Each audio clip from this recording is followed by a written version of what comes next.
Hey guys, welcome to another episode of All Bass Creations, Effects, Tutorials, Demos, and Review. I am the Bass Negus. If you're just joining me, hit that like button for me. It definitely helps me out.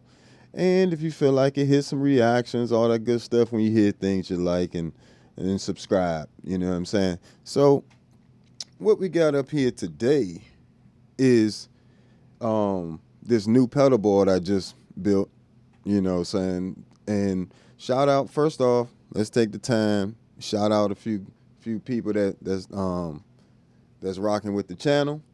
IK Multimedia, you know, they were kind enough to send me over the ToneX 1, the new signature bass collection ToneX 1. And I can't recommend it enough for you guys. You know, if you've been following me for a while, you know I've been using ToneX for a while. And right now, I'm running them in stereo.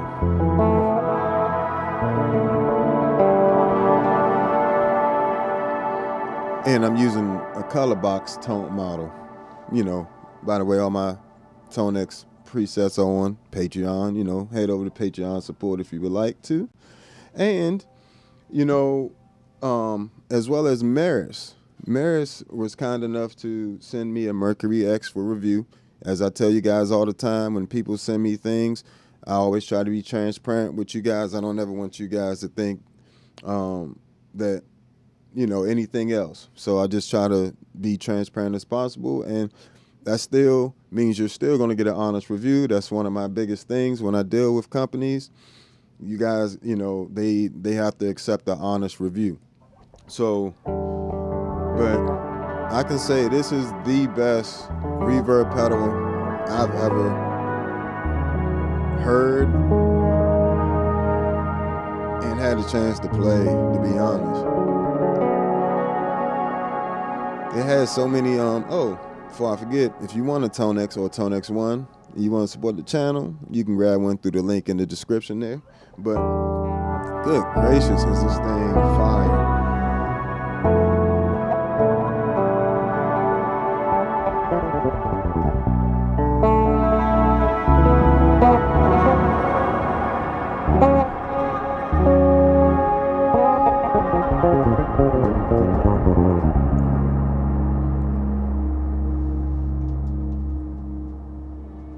Just make sure y'all getting sound here. Awesome.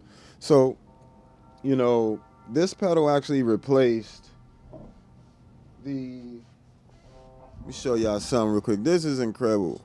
It replaced the HX1 on my pedal board, the Plethora X1, and the Zoom MS-60B CDR Plus. All because it has all the reverb and delay I would need, as well as it has modulations and octavers in here as well. And I don't mean just like crappy octavers. I mean like really good octavers.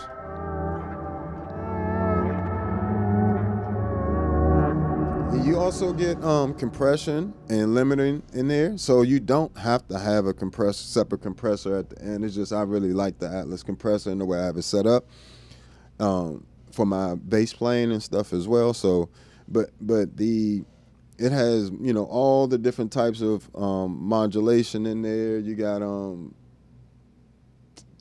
about 3 different types of drives. What else is in here? You know, you can go to dynamics and you can freeze. That's a swell. His diffusion.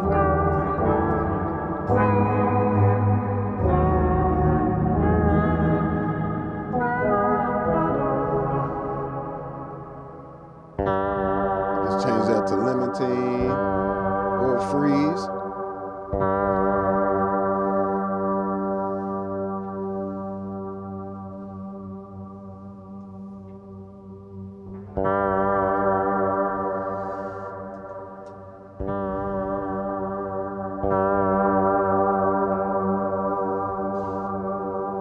And it just freezes it. And the way you would set that up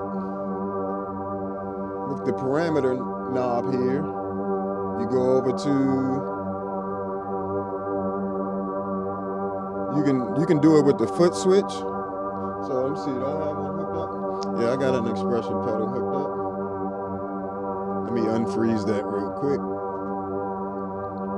Go to dynamics, turn the freeze off. All right, and we're gonna come over, then you can come in, let's see, let's go to the expressions, expression pedal. You can assign 6 different parameters to the expression pedal, and then 6 additional parameters to this modifier foot switch there, which is just an insane amount of flexibility. You know what I'm saying? So we take this, we assign it to the freeze parameter. Give me 1 second.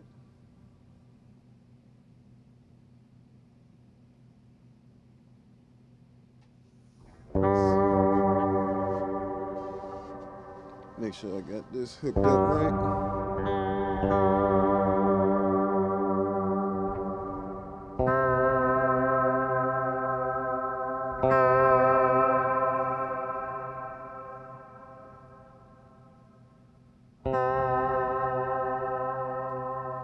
Which one is this?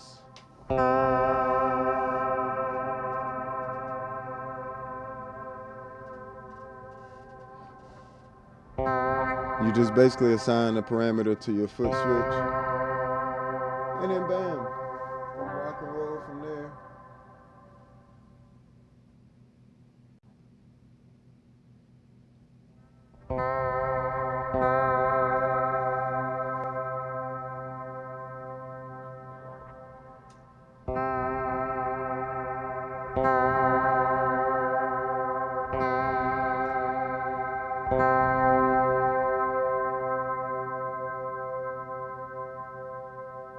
So you got tons of things you can just do. It just, look at that sound. It just, even when you just accidentally touch your bass or something, it just makes it such a beautiful sound.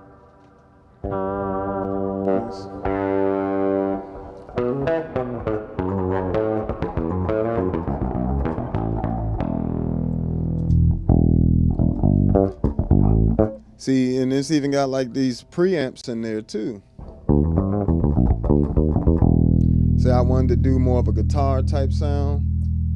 Come to the Pog 3.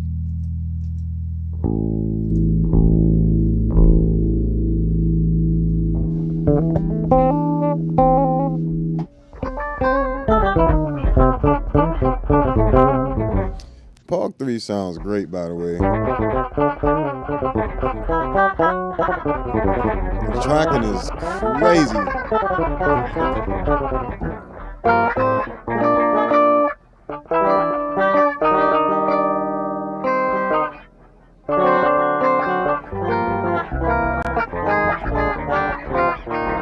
Right?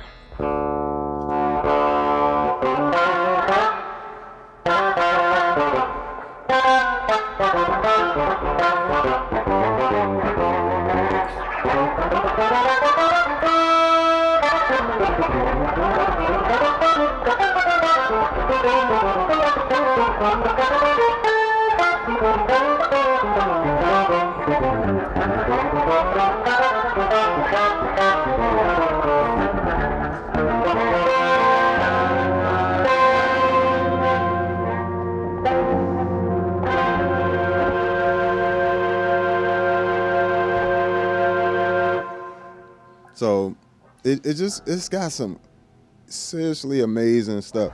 What's going on, folks?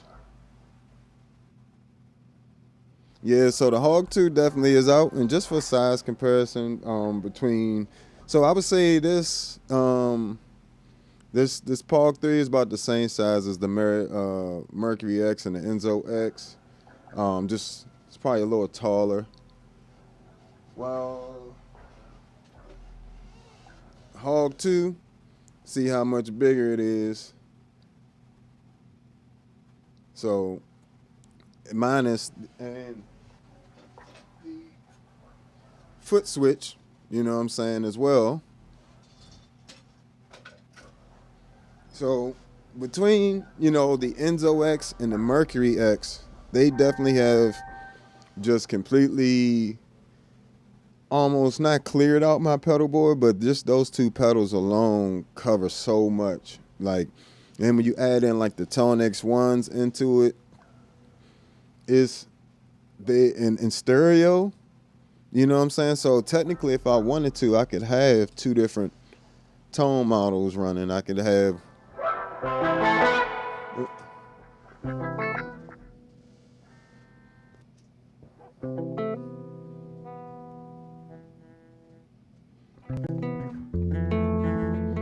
You can hear the difference there. This is when they're identical.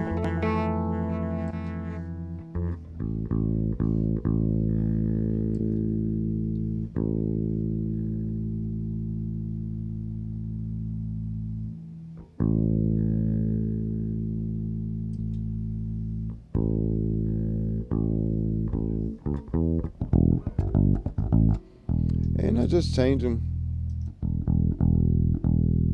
Let me check something real quick, cause make sure my painting on here is correct. Bam, bam, yep, that's good. Yeah. But yeah, absolutely amazing to have that flexibility there. Kind of mixing and matching.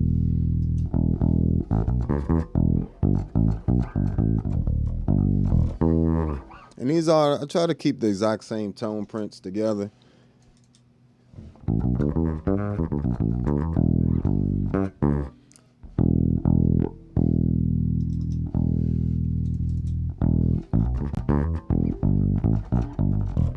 Right, so everything I need to play bass is just, you know, right there.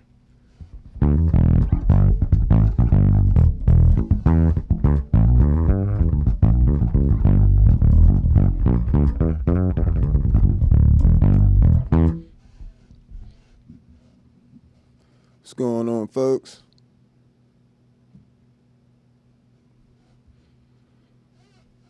See what we got here. Yeah, the Pog 3 is fire. I ain't gonna lie to you. You know, you just have to get, I will say, as soon as you get the Pog 3, go ahead, hook it to the computer through the USB, and download the EHX port and upgrade the firmware. You know, because when I first got it, it had like a lot of latency for some strange reason. But after the firmware update, hasn't been any problems. So, you know.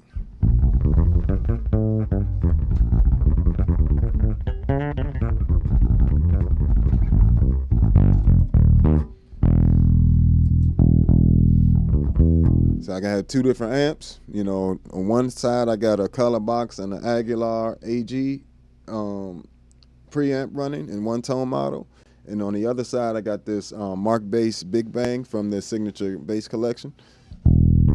So left side, this is the right side. Hold on, it shouldn't be the right side. This should actually be. Well, I'll do that later. So let's just do this. I'm gonna switch on. I was wondering why I was like phasing is getting some issues there. It's like what?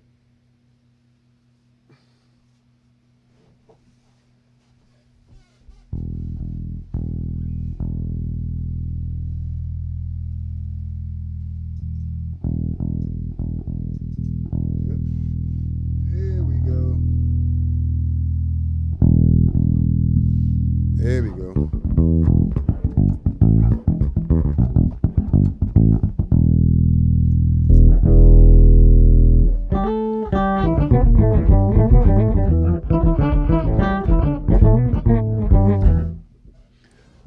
I don't have a video on the Pog 3 just yet. I just got it like a few days ago. I literally just built this pedal board like yesterday.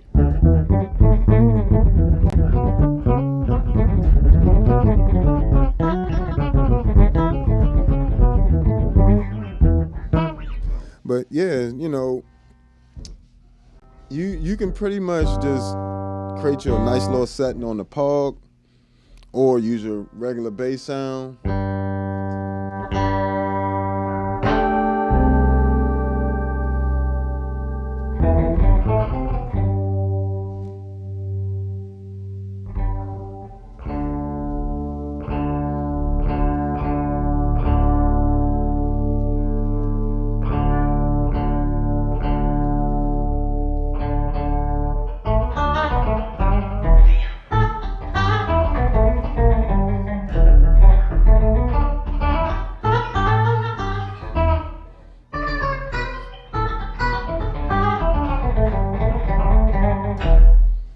It's just you can just do some crazy stuff with the panning, and then you like the reason I love the chorus and the modulations on these Meris pedals.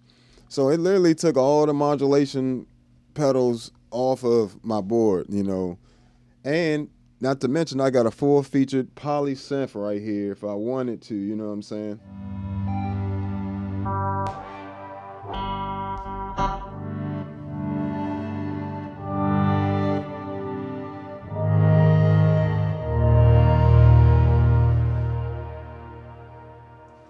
Even without the Pog.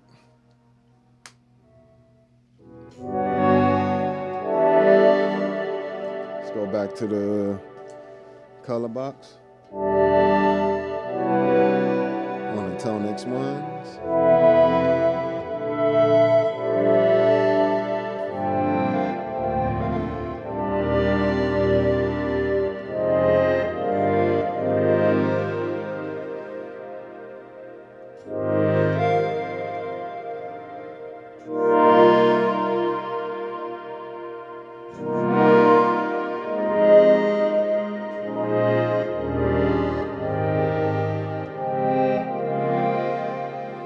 And it's like the Mercury X is like the perfect companion for the Enzo X, because while the Enzo X does have a lot of stuff already in it, you know, like it's got all the synth stuff in there, but it's also got the overdrives, drives, modulations, and delay and reverb.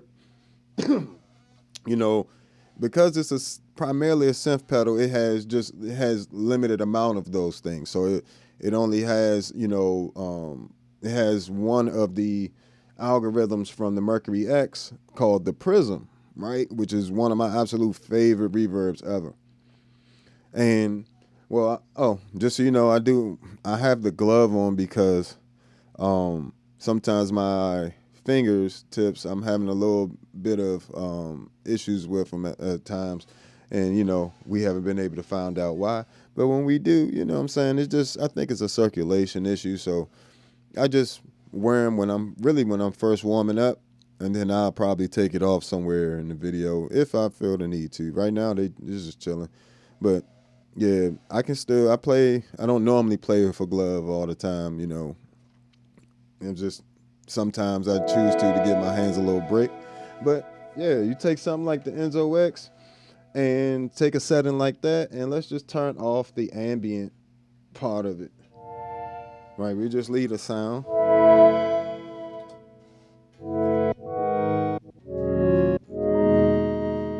And then we'll do the rest, finish the rest of the sound with the Mercury X. And this is where Meris is just a ridiculous, a ridiculously good company. Like, the quality of these sounds. First of all, the synth by itself,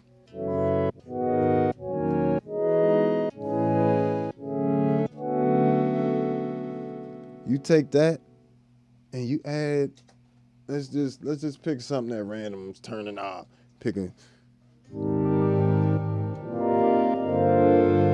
this is large hole.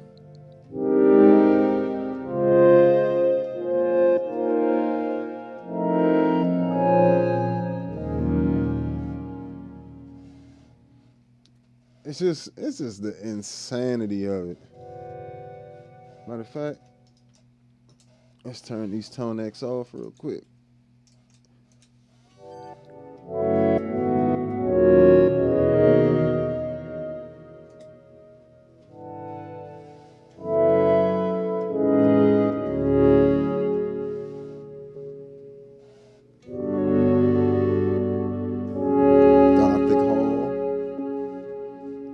Los Angeles 2019.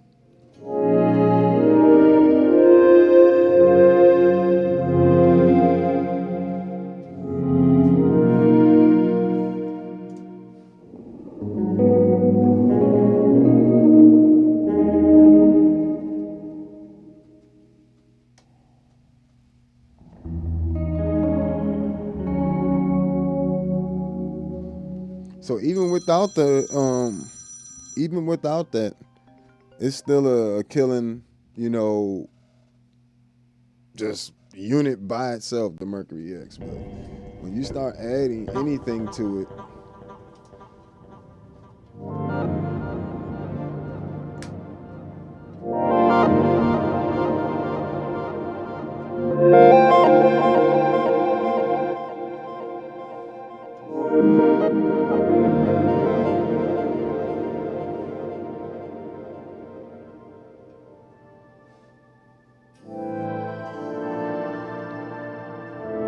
what's going on, folks? All the usual suspects starting to come in. Appreciate y'all as usual.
So just beautiful, just landscape, and this is without it. That's all the Enzo X was doing, Even if I take my bass sound,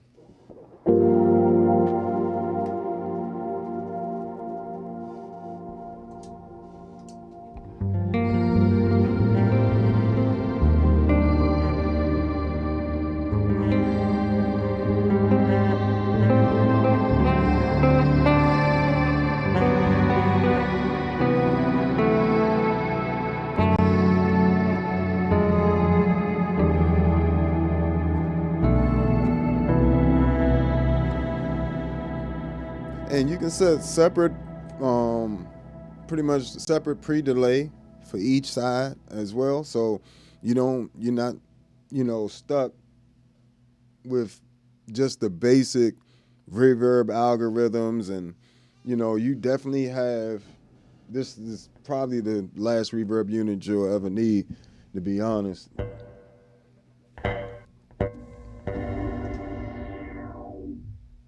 Yeah.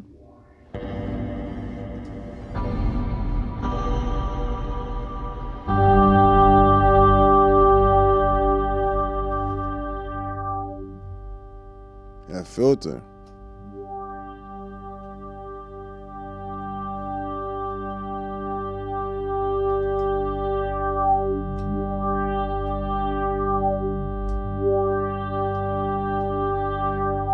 That filter in there is nasty.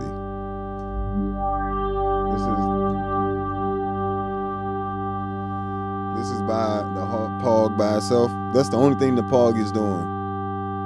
The Pog 3, rather.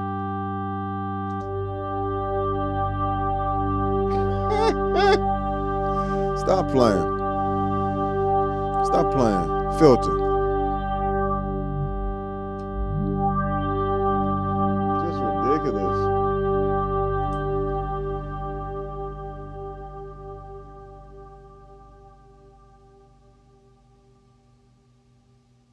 Where's that assigned to?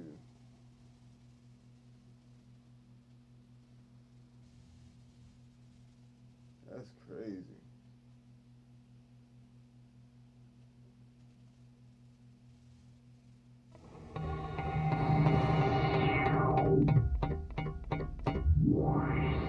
Filter's nasty. Hold on. Wait a minute. See, let me see if I might turn this reverb off.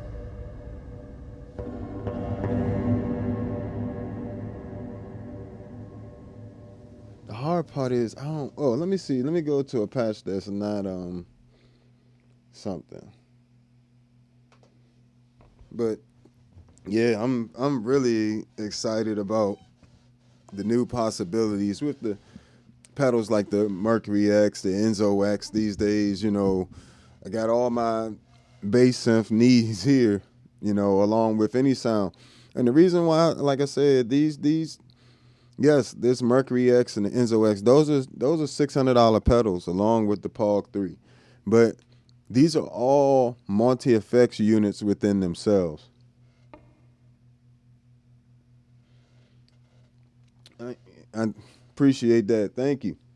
You know what I'm saying? But it just, you have, so the Enzo X, you might as well look at that like a synth keyboard. It's just in the pedal form. And you can play it with an actual keyboard, all those sounds in there. So that alone justifies the $600. You know what I'm saying, for that. But with the Mercury X, it's can literally be your octave pedal. It can be, let's see what we got here. It can be your octave pedal, modulation, preamp, delay. It's just overdrives. It has just about everything in it but it just has, it's all centered around creating crazy landscapes with reverb, while the Enzo X is centered around creating crazy landscapes with synth. So, that's definitely something to look into, you know what I'm saying? And the Pog 3 definitely covers pretty much any of your octave needs. I had a Hog 3, like I said, I showed you guys that. And only thing missing from this is like 3 octaves, 3 different, 3 or 4. Let me see. Is it 1, 2, 3, 4? Yeah, it's 4. It's missing 4 octaves from the Hog 2, which, those ones I didn't really particularly miss anyway. The 3rd and 4th octaves up. Mind you, you still got a whammy pedal in here. You get filters. You got detune. You got, you can do like the attack. You can change the envelope of your sound. You can spread, you can pan, you know what I'm saying? It's insane. Plus the filter's crazy. Filters is amazing on here, And you combine that with the filters that and stuff that's in the, excuse me, that's in the Meris Series X pedals. You in there. You mix that with the ToneX ones or a ToneX pedal if you just want to get a single pedal. Use your ToneX pedal, run that stereo. I mean, there's really no sounds you can't get, and then you start adding in like the MXR bass synth, Future Impact. Future Impact and the MXR bass synth also have filters on them. The Future Impact has chorus and modulations, delay, overdrive. Plus, it's a full oscillator synth pedal with each oscillator you can mix any three of the of the waveforms. So if you wanted a saw and a square wave on one oscillator, you can do that on the Future Impact, and you can have 4 different oscillators. So it's just, I know that might be confusing if you're not in the synth, but just trust and believe this is an insane amount of packed into here. And the MXR bass synth, it definitely shocked me. Well, let's hear some sounds from these real quick. I was supposed to be showing y'all the filter in here, but I'll make sure I try to get around to a little bit of the rest of the pedal board as well. But this pedal board was pretty much built around the Mercury X and the Enzo X, and everything else kind of just is complementing that to a certain extent. Yeah, yes and no, but I these took so many pedals. These two X pedals, Mercury X, Enzo X, took so many pedals off my pedal board and just replaced my need to try to chase down a lot of sounds. You know what I'm saying? So it's worth it. Let's see if we can get that reverb out of there, or how to rather.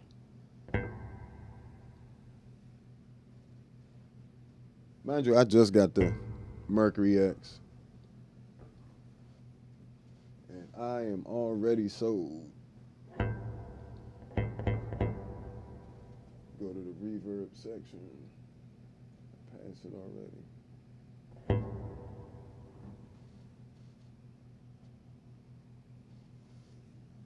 Yeah, like I said, I'm still learning the pedal.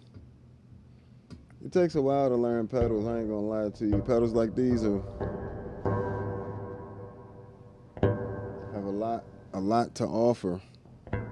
So it's hard to just learn everything in one sitting. Let's put this on the dry signal. Yeah, we'll put it on the dry signal and then come over here and turn the mix all the way to just the dry signal.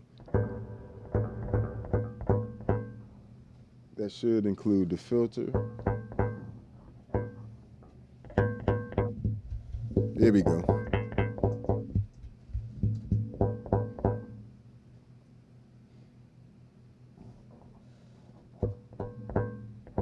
That's crazy. Let's see what else.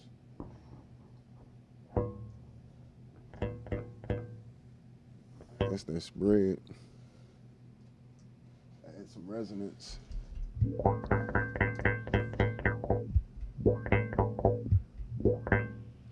Let's see if we can. I don't know if it likes this expression pedal I'm using, because it don't seem to like it. But let me see something. Go to expression pedal. This should work. Go to filter.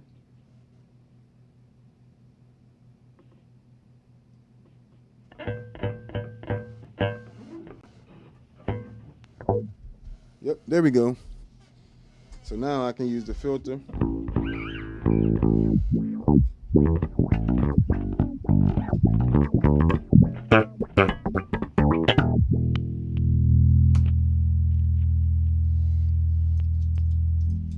Let's switch to this mark bass. And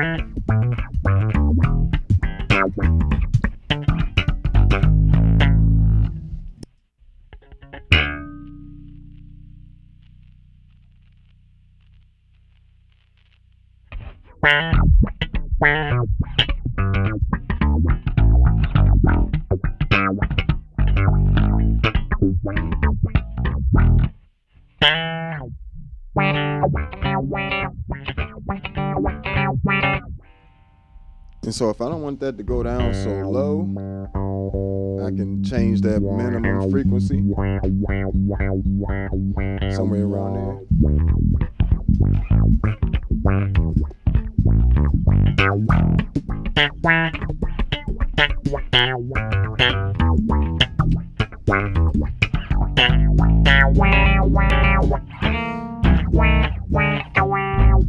Ooh.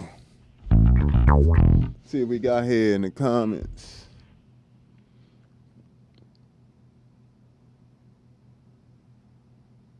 Yeah, I don't really need the freeze or layers. The reason they're not on the pedal board is because I already had the POG 3. The POG 3 literally, so of course all my filter pedals got replaced by all of these pedals really, because all the synth pedals, all three of the synth pedals have filters.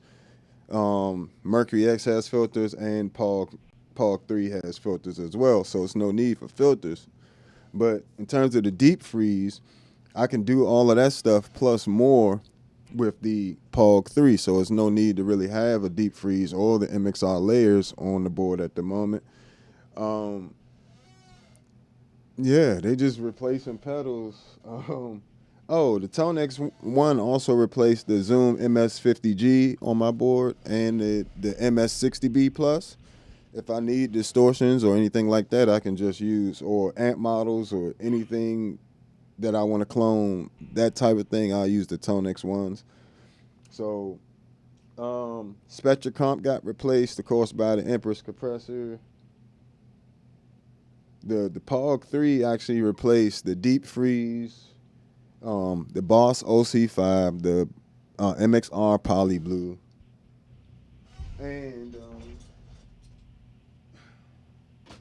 what else? And the Spectrum filter got replaced, of course.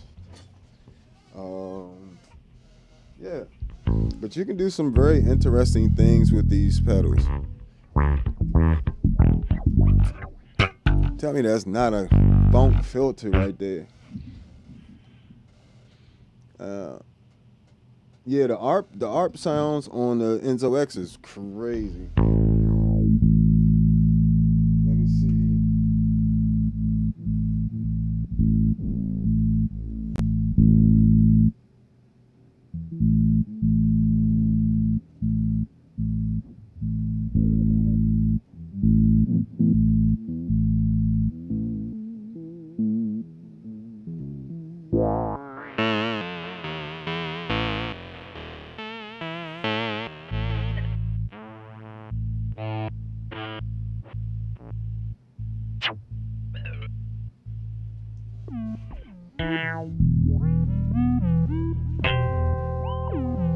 And mind you, I could use the filter on the Enzo X, but it's already being used for some, right? So I'm using the filter on the Mercury X.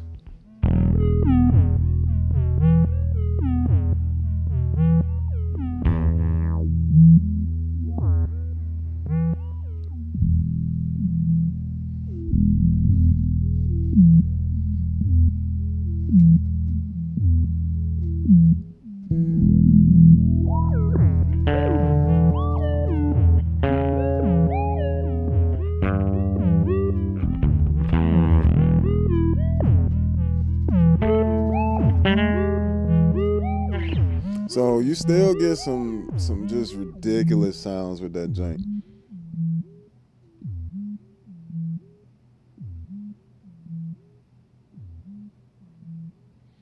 Well, you know, the note persist. The note persist is more for, I keep my note persist pretty consistent between patches. It doesn't really, for me, I found keeping them in a certain range, I never have it more than 1 second. I don't need it to be longer than 1 second per se. With the note persist. But yeah, you can work with the ADSR and you can do so much stuff within the Enzo X. Yeah, the Pog 3 is here, and it definitely made the pedal board. Like I said, if you get a Pog 3, immediately update the firmware. It's going because it was like really laggy when I first got it, and I think I had firmware 76, and I think I upgraded to the firmware 81, which is the newer one, the latest version they have out, and that fixed any problems I was having with the Pog 3 and easily, I was on the fence about, I love the Hog 2. Hog 2 is amazing, but this is that on steroids, like, to be honest. And, you got to learn the little menus.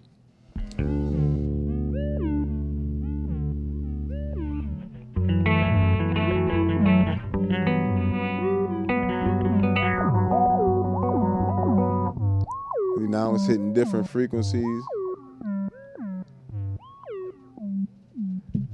The filter on these joints is crazy, on these X pedals.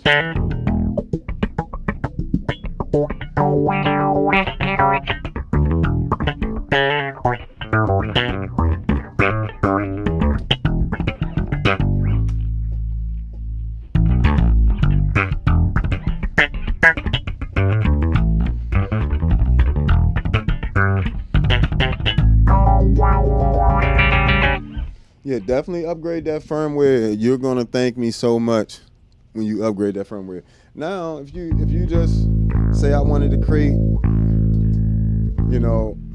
so basically, I'm gonna do. Don't worry, there will be, demos and reviews of all of these pedals in depth. Y'all know how I do.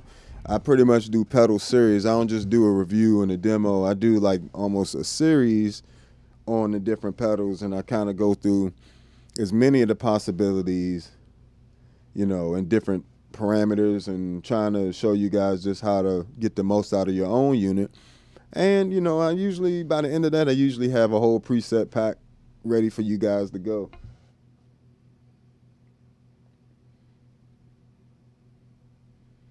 Yeah, definitely. That is going to be the key.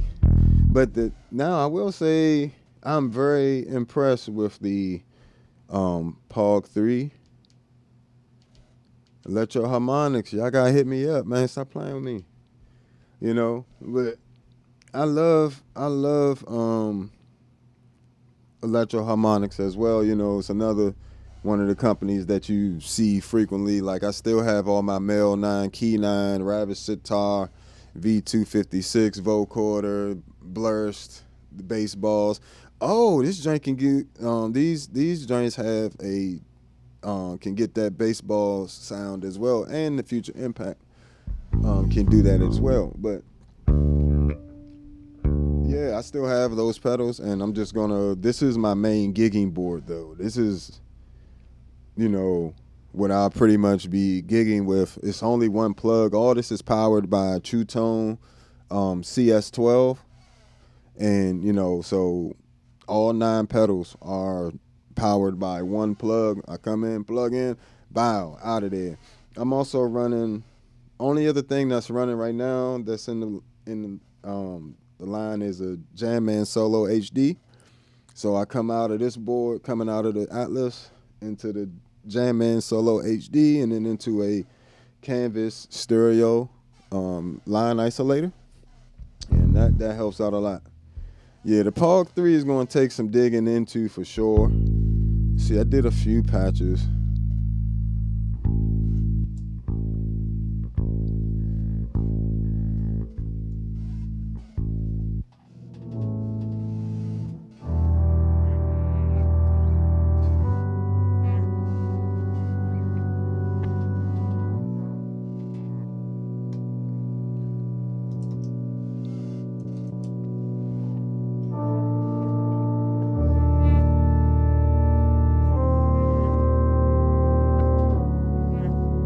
That's why I don't need the deep freeze. I don't need the deep freeze if I can do this. Not only that, I can change the spread.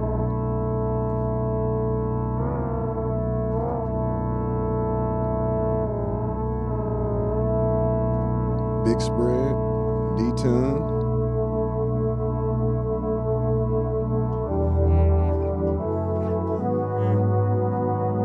Attack.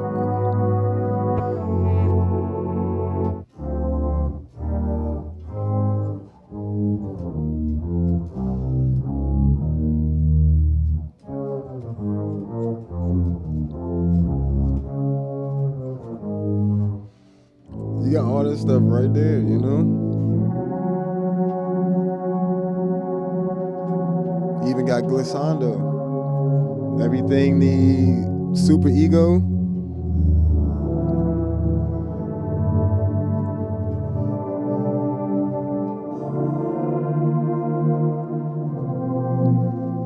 And all that's just, you know, playing with the freeze gliss time, you know what I'm saying? So depending on where you have I have an expression pedal, depending on where you have it, you know, the way you have it set up.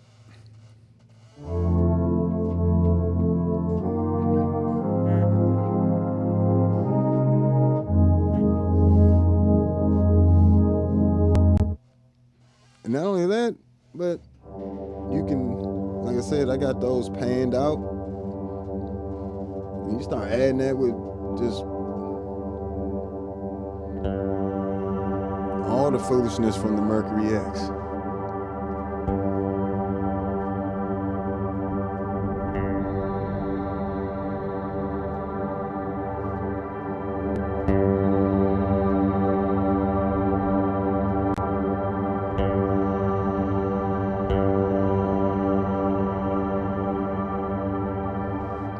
And this the real crazy part.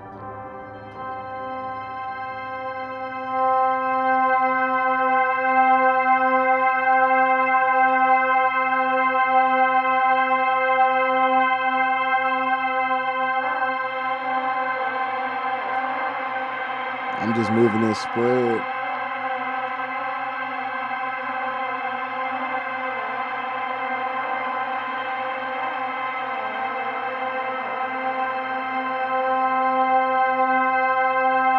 Really hear that panning.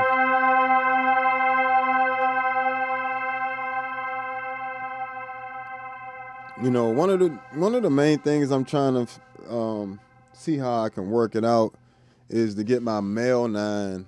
I want to put my male 9 on here for real, but I only have 9 power slots.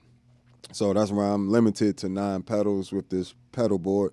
And these pedals are, you know, they use a lot of power, you know what I'm saying? Not a lot, but, you know, they're using about 300 to 500, a lot of them. Except for like the Empress compressor and the ToneX pedals, those are using less, like 100. But yeah, typically these synth pedals and a bigger POG 3 type pedal is going to draw a good amount of power. Surprisingly, the POG 3 is only running on 300 milliamps, so which is good.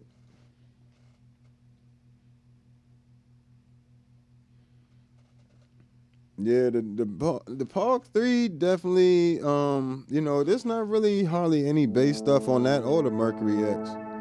But in reality, you know, these two combined will get you just an amazing array of sounds, you know what I'm saying? The Enzo X and the Mercury X combined is going to get you a ton of sounds. Same thing with the Future Impact with any of these.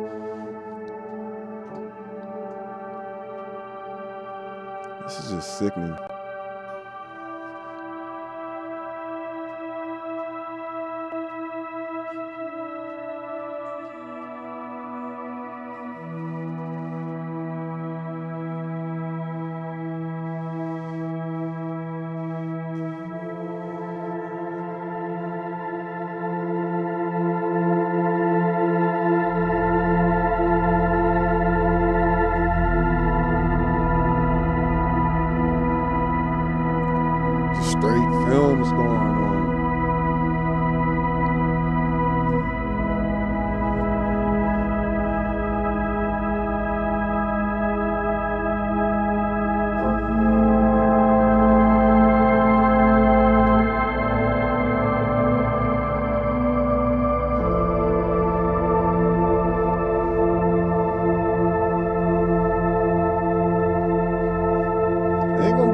you ain't gonna be able to do with something like this type of setup. Something else cool you can do, because of the POG 3's tracking is so good, right? You can throw on your other synth pedals, and it'll track that too.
Just sickening.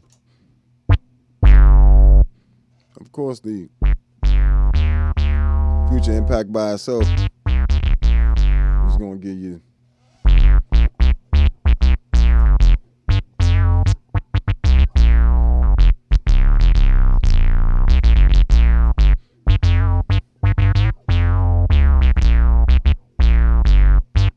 so, get that real classic bass synth sounds while still, tracking very well. And you can still just bring a MIDI controller, play all those sounds from the Future Impact and Enzo X with a MIDI controller.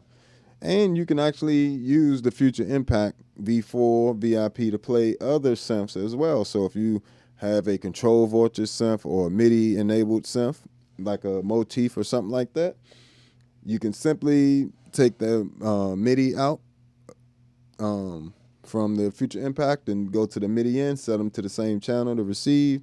Make sure the Future Impact in the settings, the MIDI out is turned on, and bam. You know what I'm saying? You're able to play other synths with it.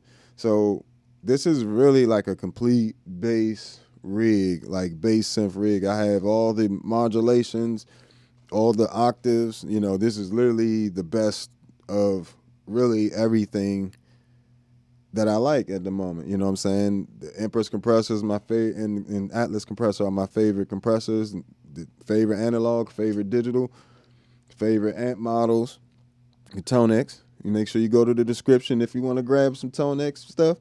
Their new Signature Series bass stuff is incredible. My favorite amp in there is the Mark Bass Big Bang.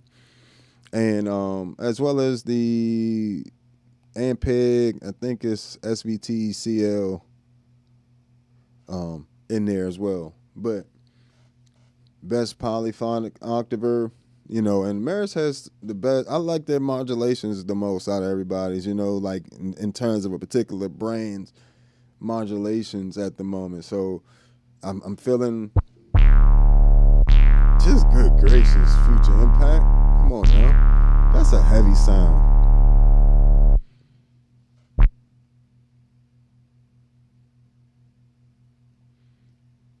Yeah, no MIDI controller at the moment. Well, I have my MIDI captain and all that stuff.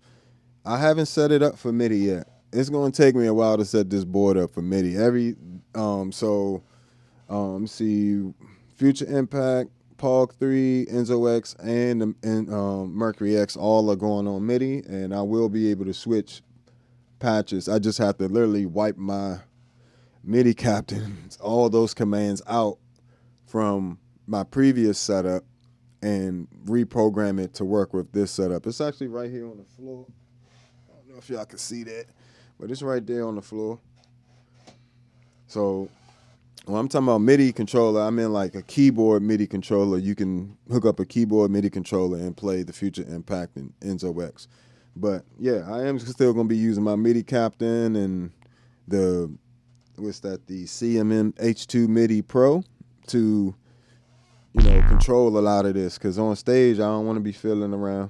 I always tell y'all about that. You know, you don't want to be fiddling around on stage. You want to be getting to the bread and butter of it. You feel me? And that's ultimately making music. And who got time for that? You know what I'm saying? Who got time to be fiddle-faddling on stage when you could be living your glorious days? Let's see what we got here. Why is it not going to my other one? Just trying to make sure everybody up and running here.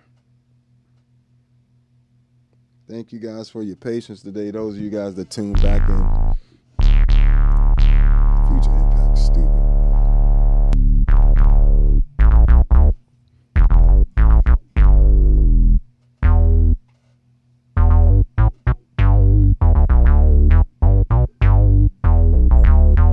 Just dumb sounds. And, you know, one of the newest additions as well, you know, pretty much most of this board is like completely, is almost like a completely new pedal setup for me. You know, I just got the MXR bass synth, the POG 3, and the Mercury X. So they kind of wiped out a lot of the board there with their features, but don't sleep on the MXR bass synth. Just don't get it. Don't get it thinking it's going to be a vintage keyboard. It's not. Get it and use it as its own bass synth, and you'll have a way, way better time with it.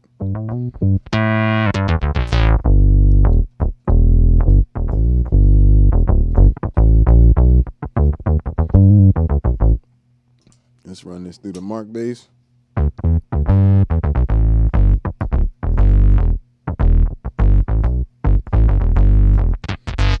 And I have one of the best features on the MXR bass synth is that you can hook up an expression pedal and you can morph the sound, and that gives you almost like variations of, so it gives you the two presets, one at the heel and one at the toe. When you got it heel down, it'll be one preset. When you got it toe down, it'll be a different one. So right. So that's what I got programmed in there, you know, so I can have like a solo sound in there.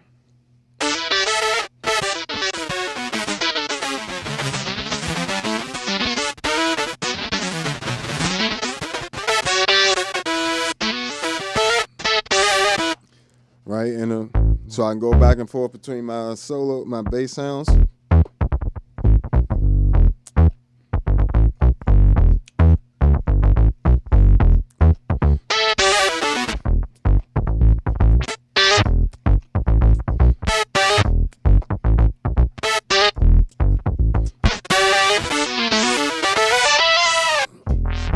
So, and then I can have it anywhere in between. So if I want to add a little bit of that second preset, I just move my foot forward a little bit, and as long as I don't go over that halfway mark, it'll stay predominantly the preset that you're coming from. So basically, the way I'm looking at it is like, so when I got my heel down, if I come up like 25%, that gives me a blend of that other preset into there, which allows me to stack even more oscillators on top of each other to really get a bunch on. So you can, I look at it like you can have almost 6 different oscillators running on the MXR bass synth when you have the expression pedal and you have 2 different presets up and running. Now, they may not think of it like that. They're not advertising it like that. They're advertising it as 3 oscillators pretty much. Like, you know what I'm saying? So this is just my take on it.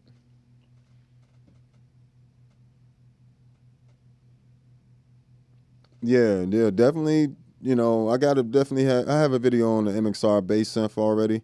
So, you know, if you want to check out that, I give you some tips and tricks on it there, as well as the Future Impact, the Enzo X, ToneX, Empress compressor, Atlas compressor, you know, all those videos are already done. You know, but you'll see me giving you tips and stuff on various pedals. But the main tip for that MXR bass synth, when you hook the expression pedal up, it is going to change the entire pedal for you. it's going to multiply your presets. So now one preset is not just one preset. It's I can go from 2 2.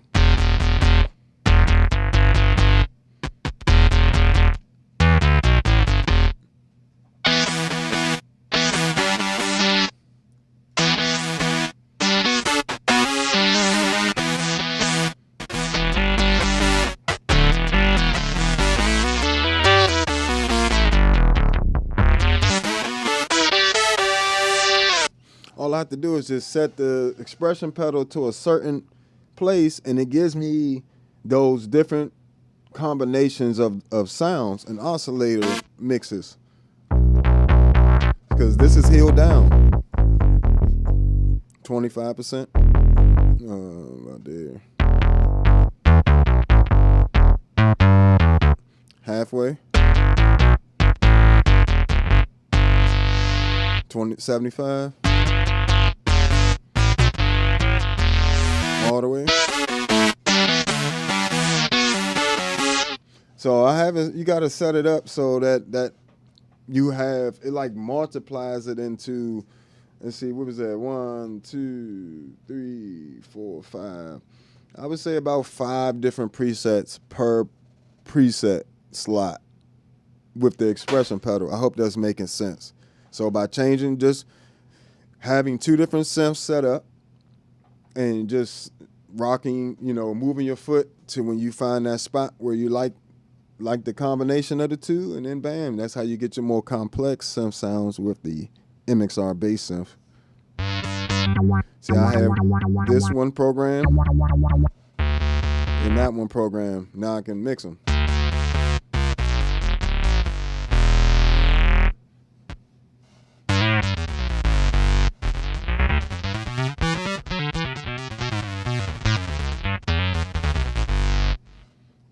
So definitely got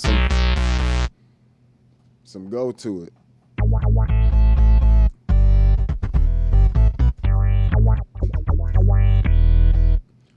And,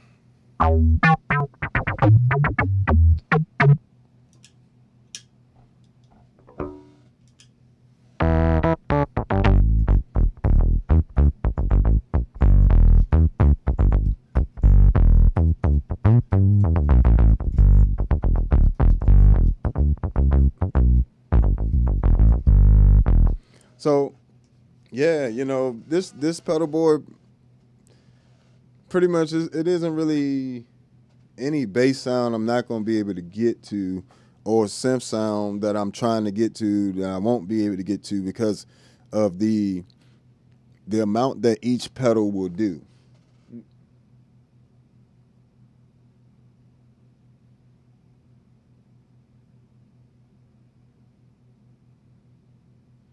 Yeah, that was one of the things. I don't really use stock presets. Y'all know that about me.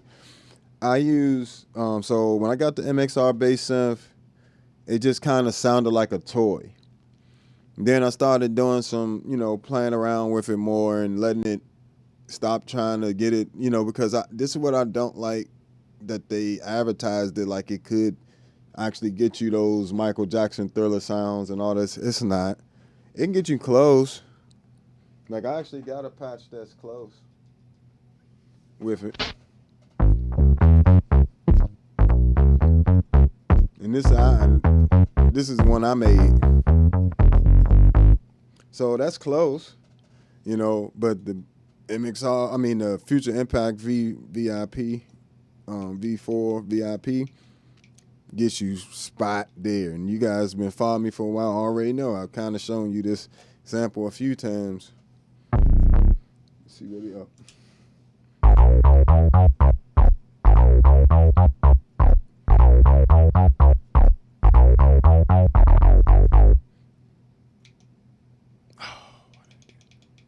Yeah, bam, bam. Compared to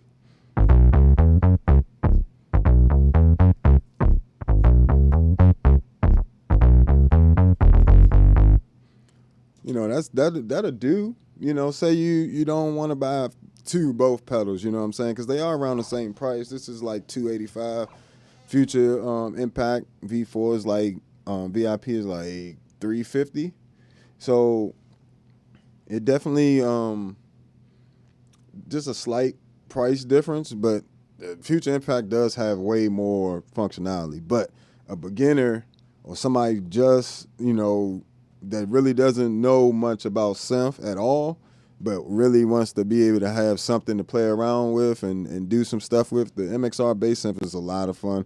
As you can see, it made it onto my pedal board and, replaced the Poly Blue as well. You know what I'm saying? Like, the Poly Blue was one of my favorite MXR octave pedals, and this gives me a way better octave sound than that. You know what I'm saying? Like, and I have still got a bunch more I can do with it.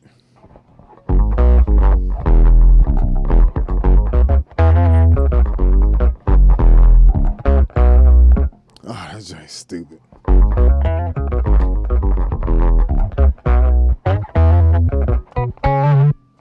That joint's fire as an octave. You know what I'm saying? See what we got here.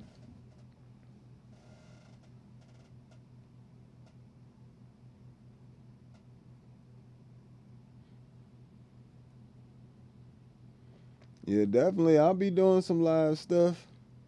Don't worry, I'll be in a city near you soon. You know what I'm saying? Doing some crazy stuff with this stuff. But, it's already a ton of videos. I'm gonna start getting you guys more performance videos and stuff, because I do live shows, and, I play bass for a living. And I just typically don't, because one, YouTube has that. They'll take a lot of my monetization on the videos because they are covers and stuff. They won't take the whole video, but if we're, if I'm doing covers or I'm playing in a band that decides to do covers, YouTube will make me cut it out the video, or it's just a lot to go on with the monetization stuff. So.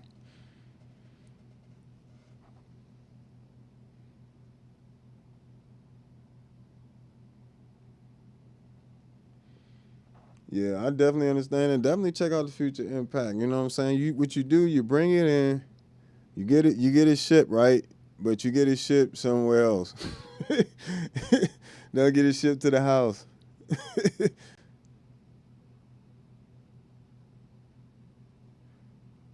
Well, I'm in my own band. I'm the Bass Negus. I am an artist, for a living. I do play with other artists and stuff. But for the most part, me, like, I do a lot of private events and things like that, you know what I'm saying, and solo gigs. So, and I also do have a band. I got a 4-piece band as well. So don't worry, all that's gonna come to the channel as well. So it's not, you'll find out, you think I'm not gonna advertise it, I'm gonna be on it.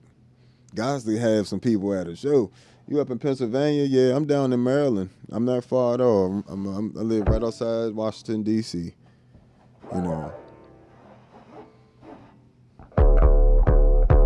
But yeah, so the MXR is definitely a good pedal. You just, like I said, you want to try to let it be what it's supposed to be and not what you want it to be. Compared to the Future Impact, you can definitely get all that ARP 2600, the Moog sounds. You can just do so much with this. But yeah, basically, these Meris, Mercury X and Enzo XR with the whole board is really like based around, like, it's those two were just like complete game changers. All these pedals actually are game changers. Now that I'm thinking about it, like, I can't say any one of these is not.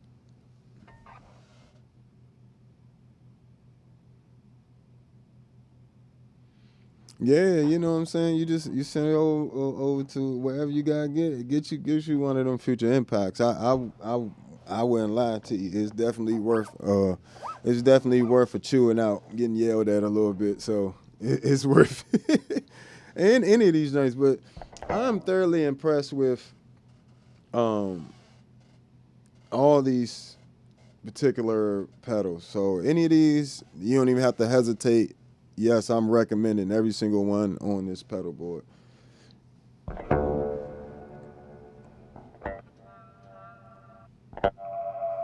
Like this. This is stupid.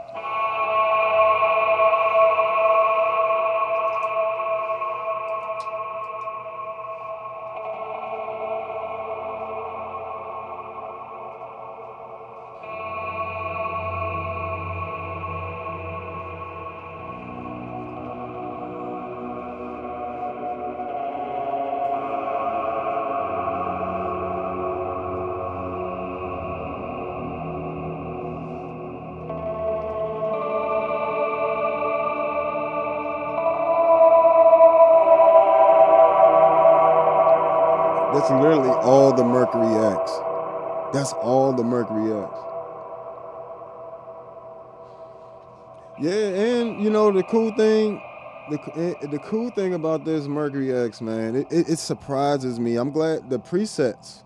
Like I said, I don't usually use presets. None of these other pedals am I using like the presets like that, except for the Meris pedals. Like the Meris pedals come with presets that inspire you to do new stuff. I haven't done anything to this Mercury X other than what you guys have seen me do on camera. I just got it. Just ridiculous. The chorus, though, look at that chorus.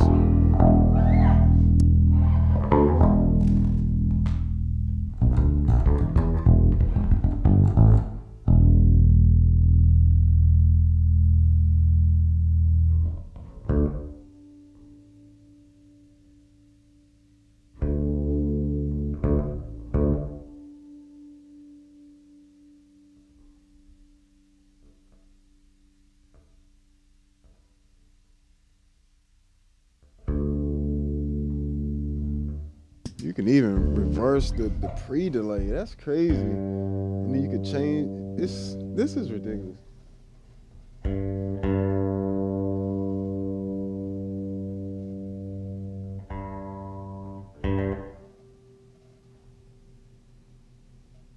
Low tank mode. Bass treble. Got almost like a complete EQ, like 3-band EQ on this this room reverb, which is insane. You get bass, treble, and mids, and you get a crossover. Choose a crossover frequency.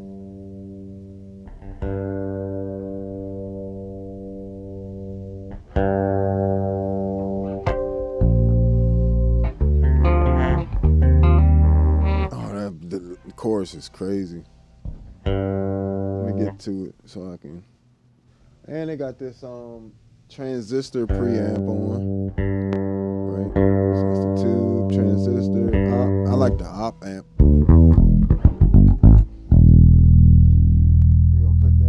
We're gonna put the op amp on the dry.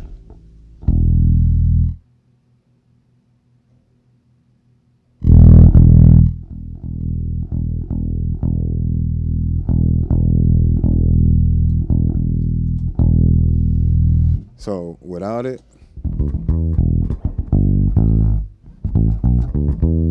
right? With it,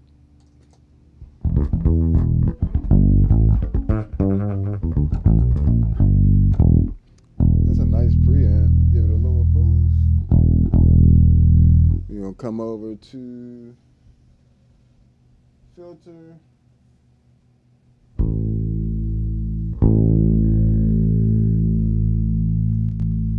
Yep, turn the filter off. Bam. And just to show you real quick, you do got, oh, that's the wrong thing. Bam. You do got your octaver here.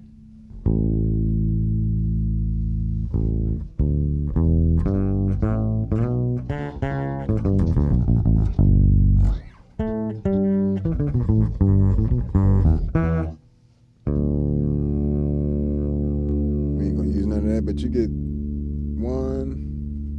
a low 5 pitch.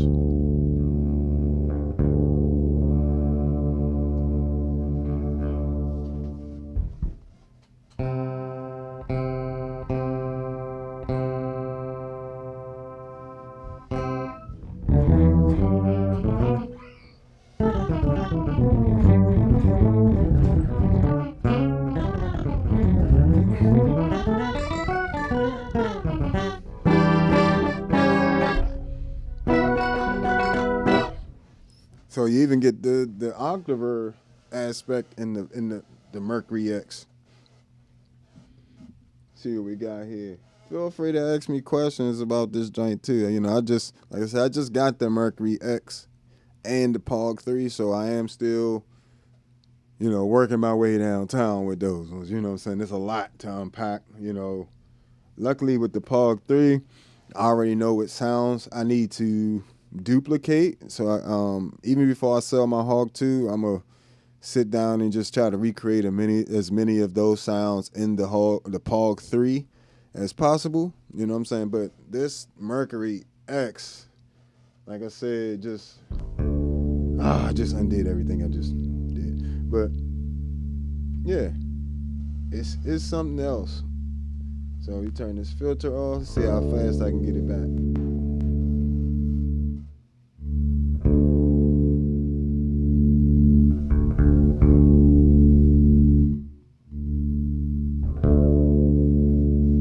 Dynamic type, matter of fact.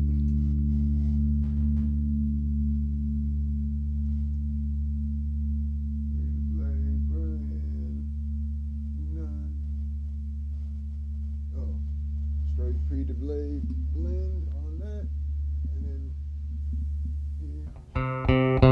There we go.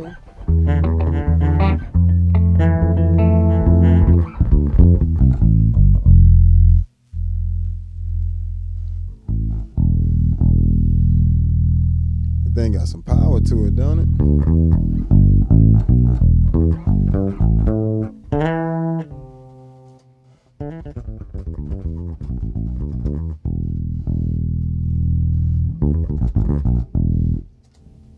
Let's bring this down some over here, back to the preamp section.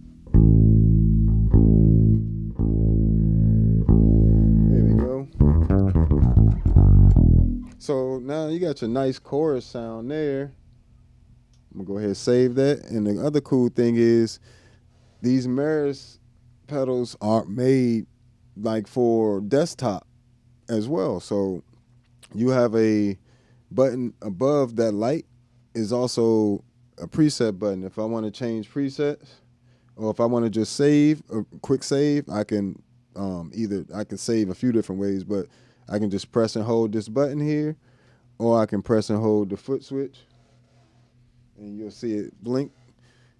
So that's a quick way of saving. So as soon as you do rada, quick save it this way. And if you want a more extensive parameters, you know what I mean, you know, to save in, like changing the name and the slot and all that other stuff, you hold down this button here, and then I'll take you to the save menu. See what we got here.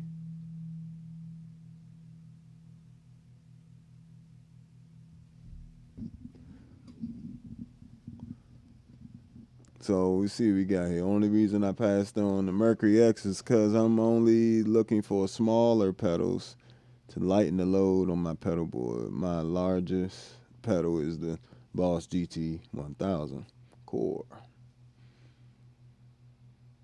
Yeah, you know, I would say this much.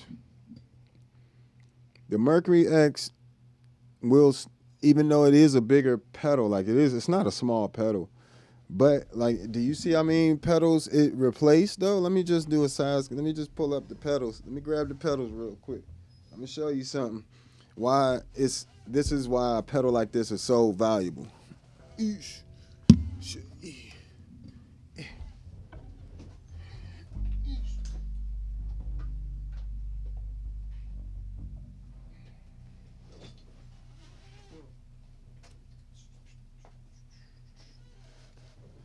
And just so you guys know, I do have a store on reverb.com.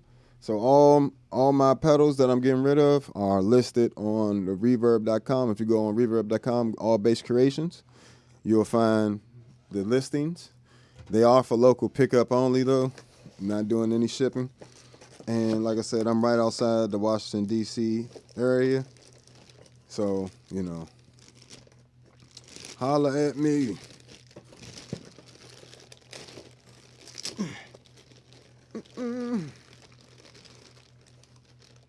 So for size reference, this is a HX1, right?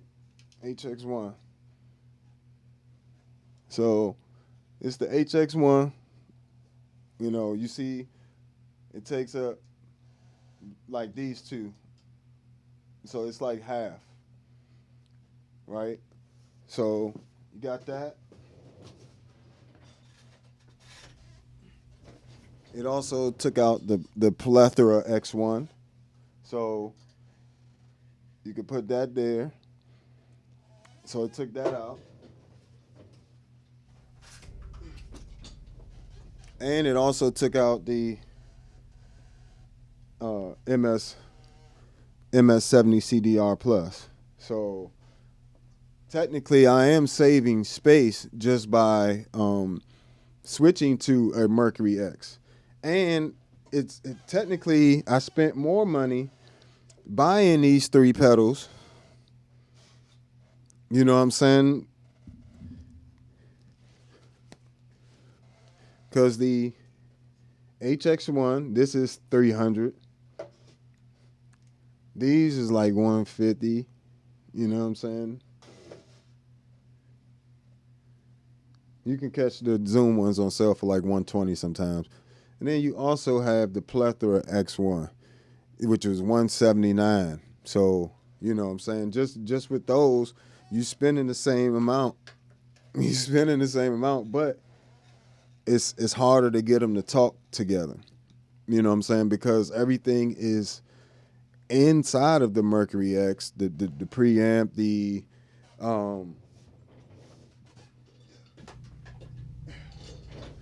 preamp, the delay, the reverb, the modulations. You can get all of those to work together seamlessly, you know what I'm saying, and easily, and from one expression pedal without doing a whole bunch of finagling and doing everything else. So makes a difference. Yeah. So I can't recommend the Mercury X anymore. Like it's I mean not recommended. I didn't mean it like that. That sounds wrong. I can't give my blessing on it anymore. Like it's literally, it's the best reverb pedal I've ever run across. It's just nothing I can't get done with this. And I can put all of these different effects that I'm using on my dry bass. I can put them just in the on the reverb side of the thing, and just keep my dry signal. I can, you know, I got a compressor in here. Let me see. Let me turn off this Atlas real quick. We're gonna put it on a faster, slow attack. Slow attack. Turn up this trigger. This threshold. We're gonna put the threshold around 8. Add some gain. Let's do a 4-to-1 ratio with a fast release.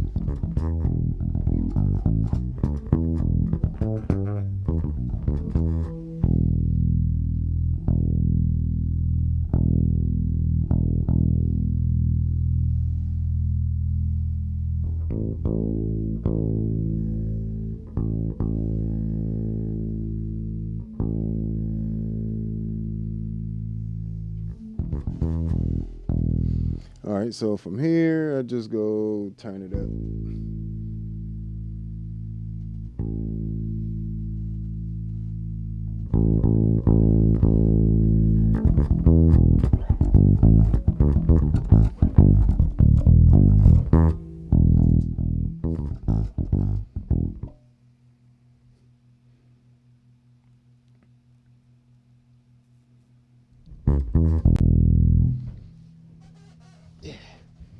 Ta-da.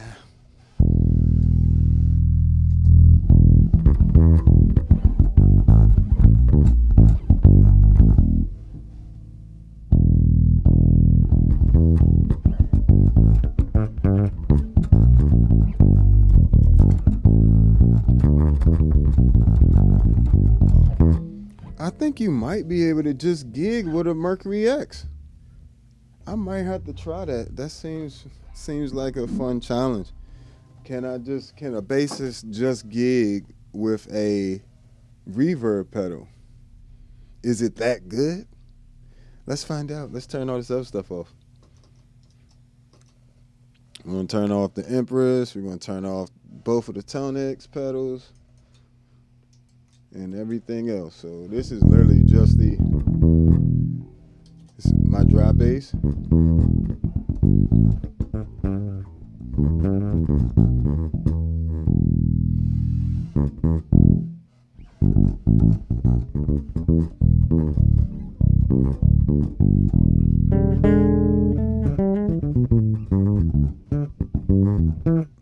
Right, so that's the dry bass.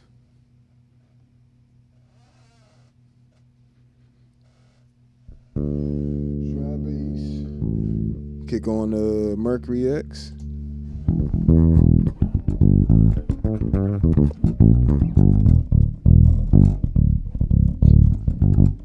Let's bring this down just a tad.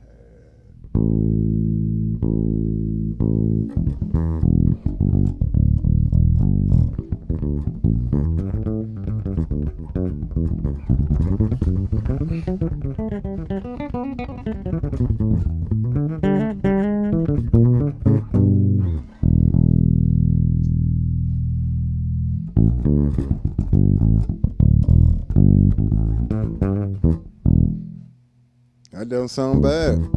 That don't sound bad at all. And I can, if you got a bass like mine, you can do all your EQing on your bass.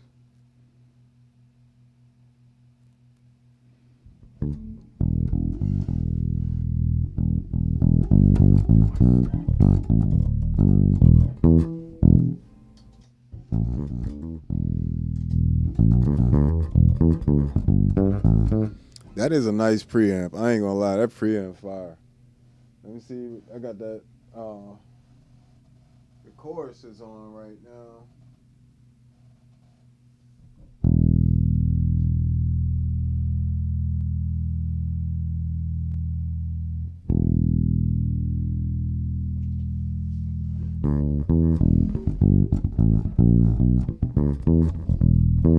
So even the preamp, I like that op amp.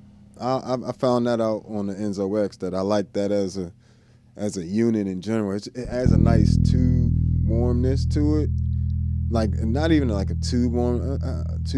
I forgot what is the op amp, but it's nice, and the compression is not bad either. Let's see.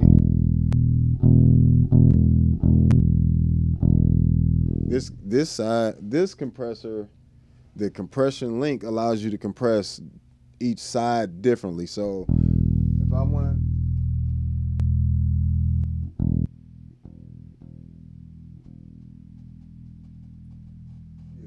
let's do this. We'll put one side as a, what did I just do?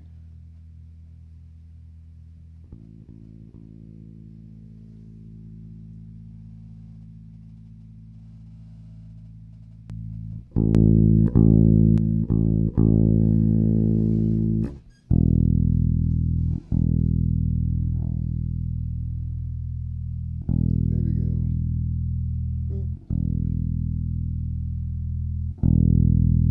Yeah, if you do the compression link, you actually get a mix in there, so then you can run parallel compression. Put that at 50%, the mix. Then we're gonna put this at like a 10-to-1. Slow attack and fast release.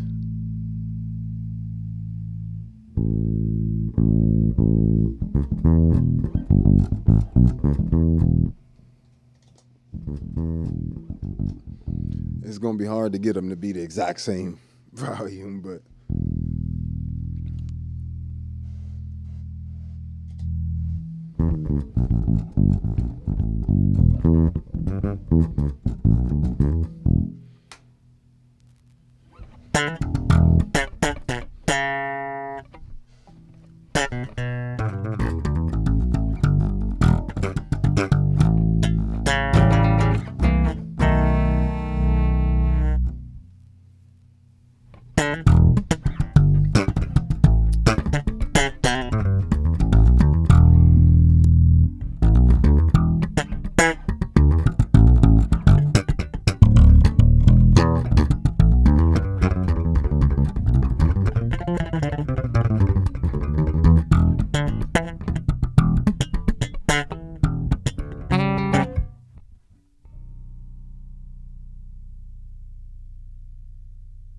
So yeah, you could definitely use this joint as a compressor and a preamp,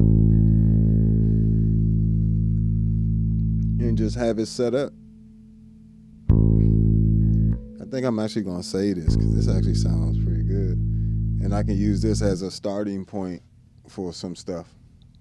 So I'm gonna hold this. I don't want to save it there, and I want to change the name. So let's see.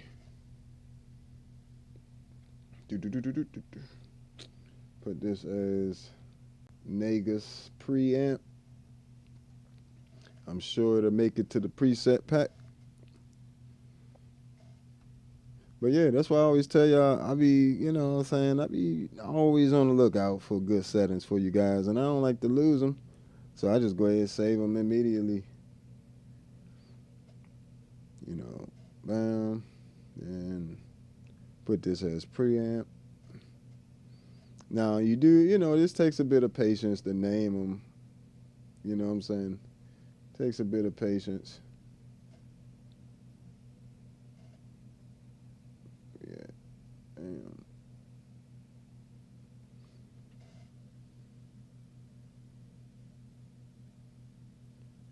And they do give you plenty of space, you know what I'm saying? They give you plenty of space for your names, so I like that a lot. All right. And then short, I forgot to delete some, to add them. No, delete that.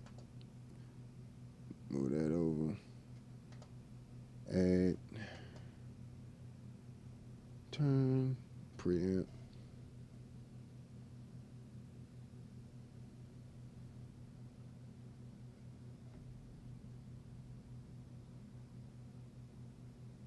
Then we come over here, we'll change this to slot 99, like that. And then we'll also come up top and we'll change that to one of our favorite slots. We'll put it in number 2, and we just long press, and bam, now it's saved.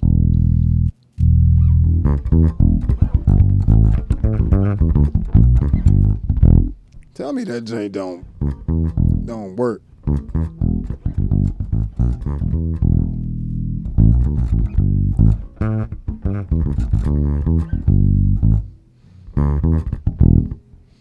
And let's see that versus like the ToneX. And no, that's not necessarily fair. And let me bring this volume up a bit. I'll just do it from here. Bam. And bam.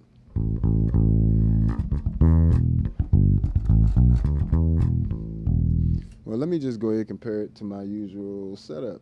That'll be better. This is my normal setup, which is Empress compressor to the ToneX ones, which are running a JHS Color Box V2 into a Aguilar AG preamp. And then the Source Audio Atlas compressor is running a 1176 in parallel compression and running that into a LA2A for saturation. So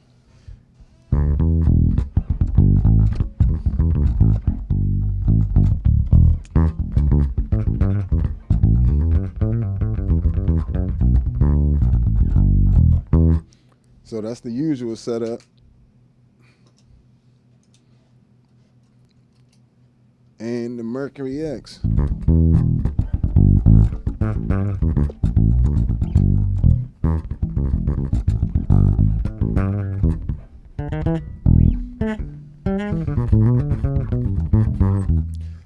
that actually works. Wow. I wasn't expecting that. I might have to take just the Mercury X to a gig. That'd be sweet. I didn't realize that preamp and that compressor was going to be sweet like that.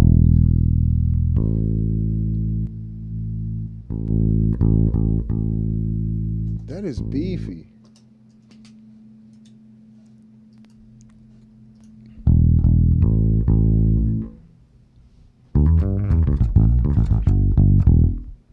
That's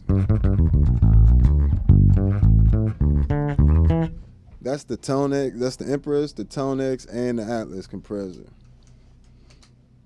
Sheesh. Versus the Mercury X.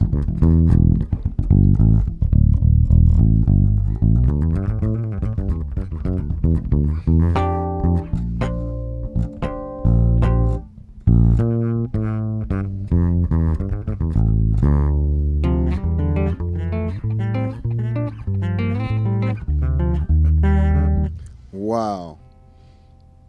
Yo, I know the reverb. I mean, of course the reverbs are impressive. You know what I'm saying? But we are bass players, so you know what I'm saying? Like, that's what I'm saying. That preamp sound with the compressor, with that compressor link. Oh my goodness. The op amp with the compressor link. That's all that is on the Mercury X.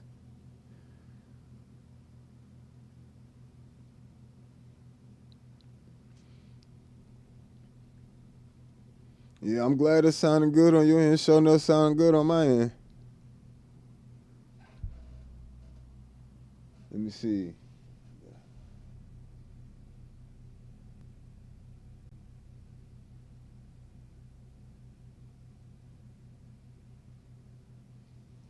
Yes, you definitely can. You can run the compressor in parallel, because that's what I got it running in. I actually got it running in a 10 to, what did I say? I got it on 50.9 on the mix. That's the percentage, 50.9%. And the compressor link with the slow attack, fast release, and yeah, 10 to 1 on that. And I actually had the threshold around -28.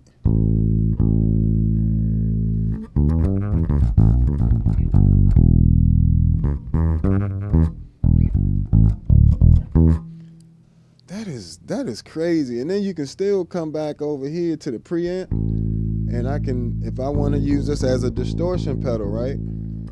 Or overdrive pedal.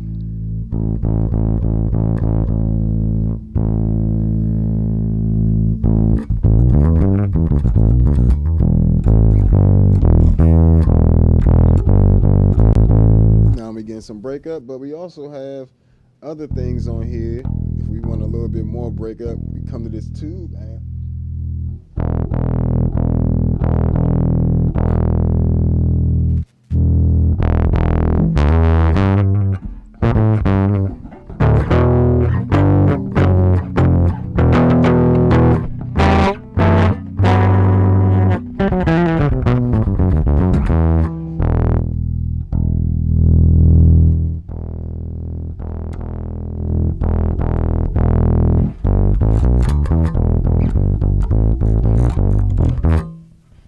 And I'm noticing that these are a little different than the, let me see some. These sound a little less overdriven than the Enzo X's.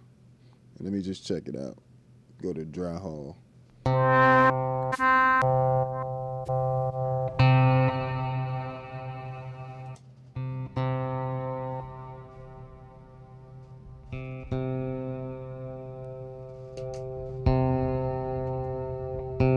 This is the hall on the Enzo X. That's what I'm saying. Just stupid.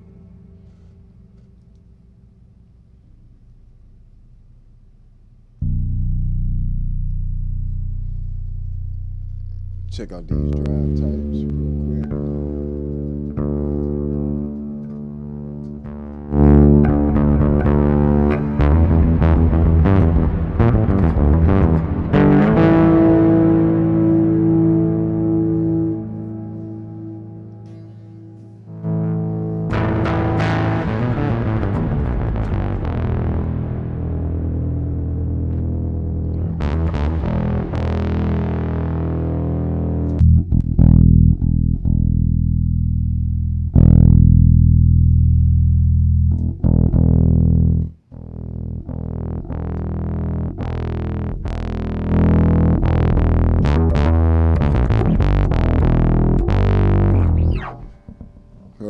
definitely push it and get that tube overdrive.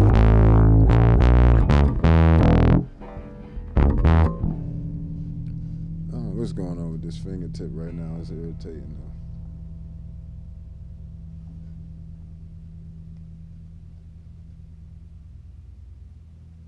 Yeah, the Meris definitely from the, even from the time. I will say this. I just got into Meris in terms of buying the pedals with the Enzo X. And it took a while for me to budge on the Enzo X because, of course, we all looking at $600 price tag like, that's a lot. Is it a lot? Is it? I mean, compared to everything else, you know what I'm saying? The MXR bass synth is $285. Let's call it $300 by the time you pay taxes and shipping and everything else. You know what I'm saying? The Future Impact, that's $350. You know what I'm saying? And these pedals are amazing, but they don't necessarily do everything, as Future Impact does a lot. But the MXR bass synth doesn't do as much stuff as that. Like, you know what I'm saying? The compressor pedal was what, $285. You know what I'm saying? So is it really a lot to ask for an Enzo X, which is a polyphonic and monophonic full synthesizer that can be used with the standalone effects as well? You can use it. You don't have to just use those effects for synth. You can use them on your bass. The Mercury X gives you a ton of different options, and reverb is like the most extensive amount of parameters for reverb. I mean, it's not like overwhelming, but it's just so much that you never really knew that you could just design your own reverb with it. Pretty much, like it's almost like, compared to other pedals like the HX1, like I felt like those sounds were what they are. All I'm doing is changing the length of things, how long this sustains, how long it does this, or how short it does it. With the Mercury X, you really feel like you're designing the reverb. You know what I'm saying? So it makes it. I think of these Meris Series X pedals as instruments. Like I don't think of them as pedals. They're more like their own instrument, because you'll create sounds that you won't get out of anything else.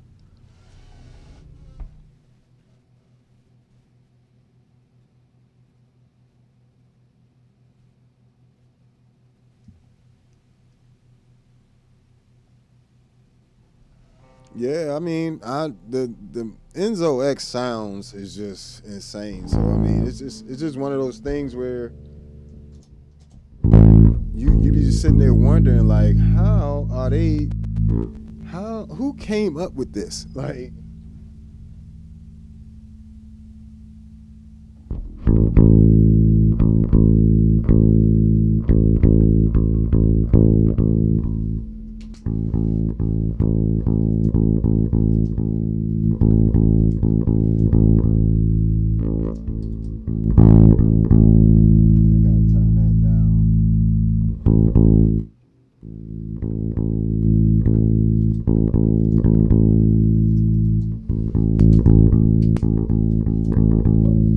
oh, that's me pushing it too much.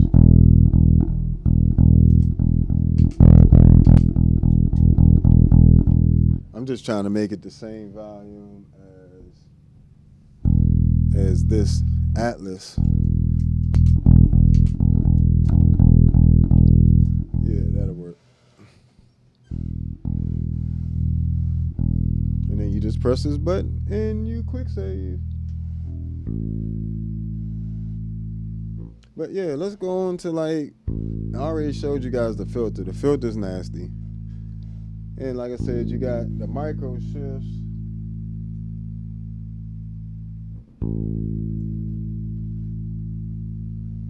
I'm gonna go back over here, and I need to mix in some of the wet a little more. Let's go 100% wet real quick.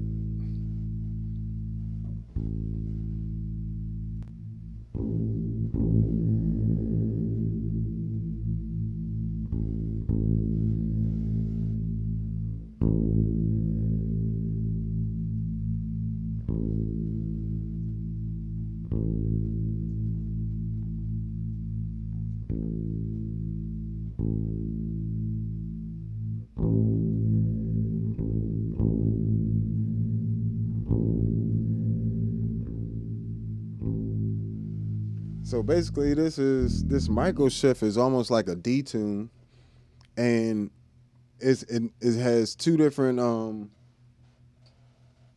Basically, you could detune each side separately. So I can detune the right side. So let's see. Let's leave the left side normal for a second.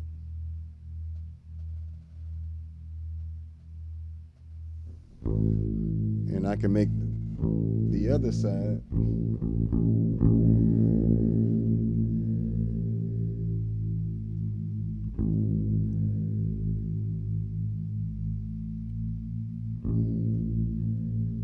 and vice versa, you know. And you can change the mix on that.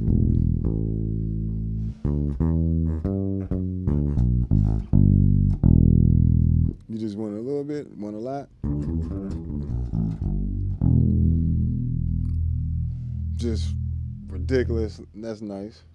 The lo-fi.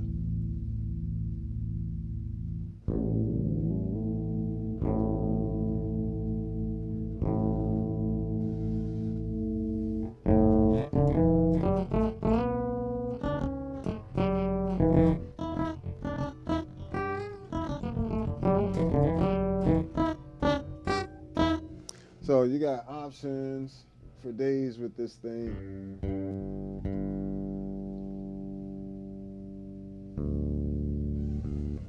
Use it as your octave pedal.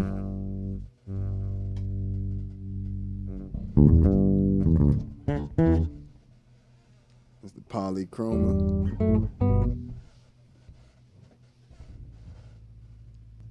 Turn that off. Let's get to these modulations. You got 1, 2, 3, 4, 5.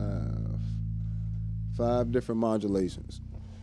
And another thing I like is, while it may appear that, you know, the Enzo X and the Mercury X have the same things in them, they don't. Like in terms of the modulations aren't even all the same. You know what I'm saying? On here, you're getting a 78 chorus, 79 chorus, vibrato, a voice mod, tremolo, and hazy. While on the Enzo X, you're getting a chorus, flanger, vibrato, phaser, ring mod, and a ring mod. So, you know, you get slightly different modulation. That's why I said between the two pedals, I don't need anything else. I also have a bit crusher on the Enzo X as well. So I don't need to have any of the other pedals that you've seen before, like in terms of modulations and delays and reverbs. These two units cover all of that stuff.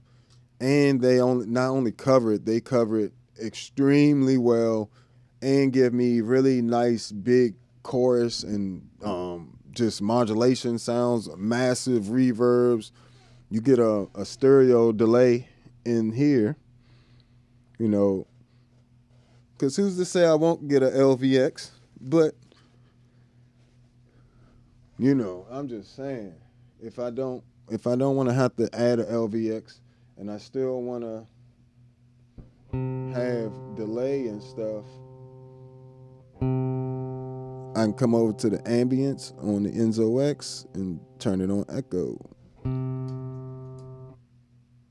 Matter of fact, I created a patch like this already. Where is it?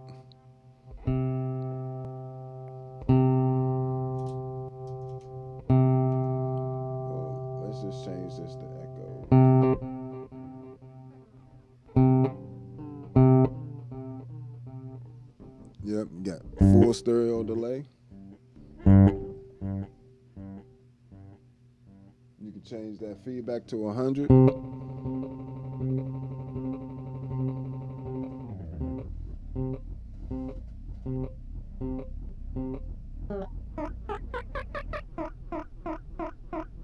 Half speed.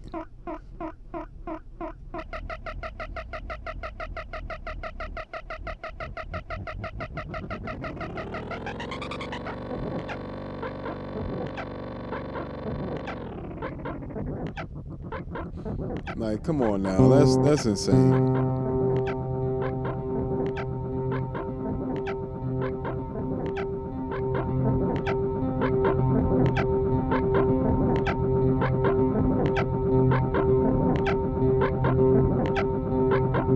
I can bring them highs down if I wanted to.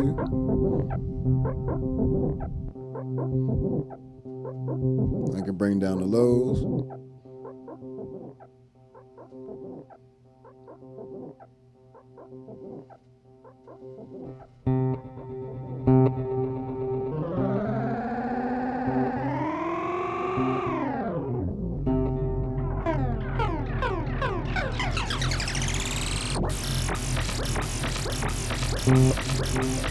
It's almost like you have two completely different delay pedals going, like completely independent of each other. You throw that into some any one of the settings on here, like you just pick one.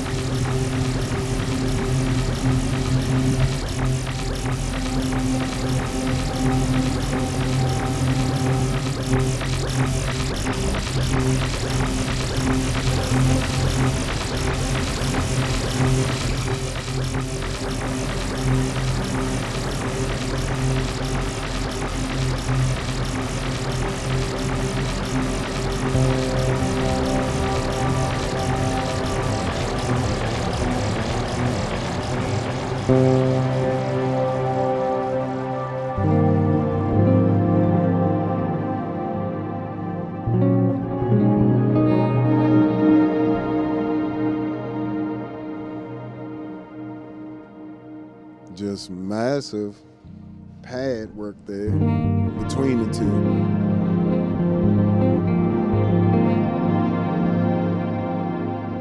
Then you add in something like the Pog 3 and let it do.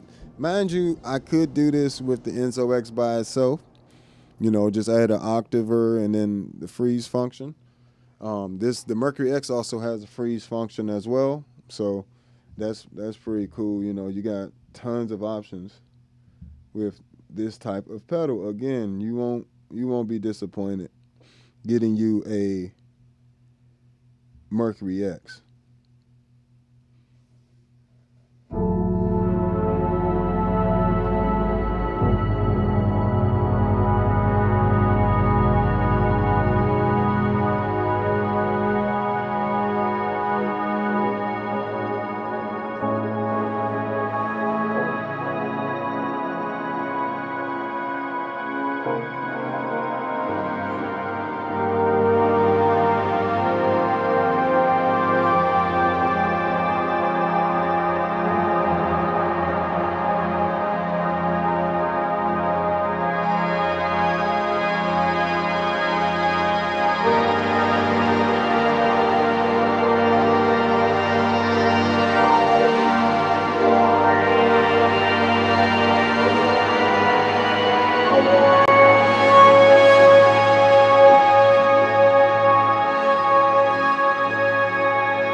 So yeah, you can get some amazing sounds combining these particular pedals together. And I know it seems like an expensive. Like for me, the reason I don't buy like super expensive multi-effects units a lot of times because a lot of this stuff I'm not going to use. I'm just being honest. A lot of it I'm not going to use on there. A lot of the modulations and stuff, a lot of the this, a lot of the that. What I really need is the right ones. And like with the POG 3, it's the right octaver with the right freeze, the right filter and detune and, you know, panning effects and different things like that. With the Enzo X and the Mercury X, you know what I'm saying? They're the right synth pedal, you know, the right delay pedal, the right reverb pedal, the right modulation pedals. You know what I'm saying? It's just all the effects in there are super high quality and super usable. And that is very rare for any unit. You know what I'm saying? These three are like the titans in their area. Like, you know, this you're not gonna get a better pitch shifter than this right now. This is the best. This is the best pitch shifter out. This is the best reverb out. This is the best poly synth out for bass and guitar and keyboard all at once. You know, best vintage bass synth right here with the Future Impact. You know, best, I guess, creative synth pedal in terms of what you can do and the ease of use and just get into some dope sounds. MXR is crazy too. So, I mean, feel free to check all these out, but definitely check out that Mercury X for sure. It is one. It's going to take your production game to another level too. Let's just talk about that. The fact that I can just, even if I turn the other effects on, I just do. That is really hard to beat.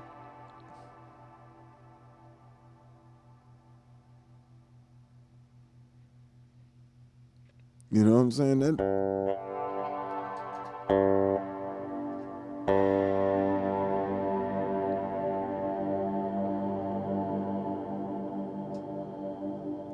That is beautiful. Spring.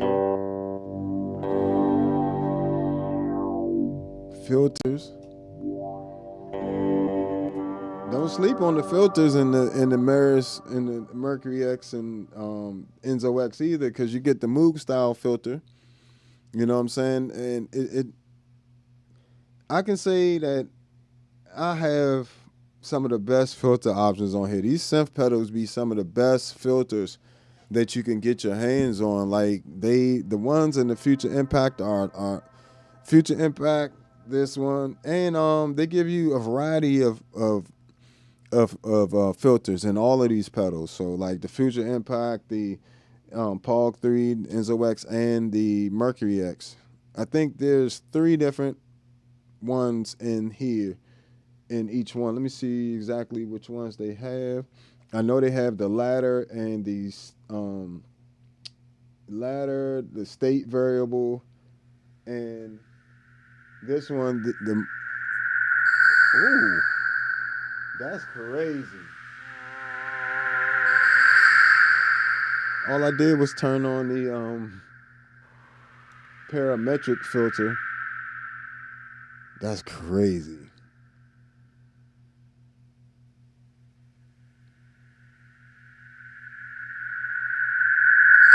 Oh, sorry.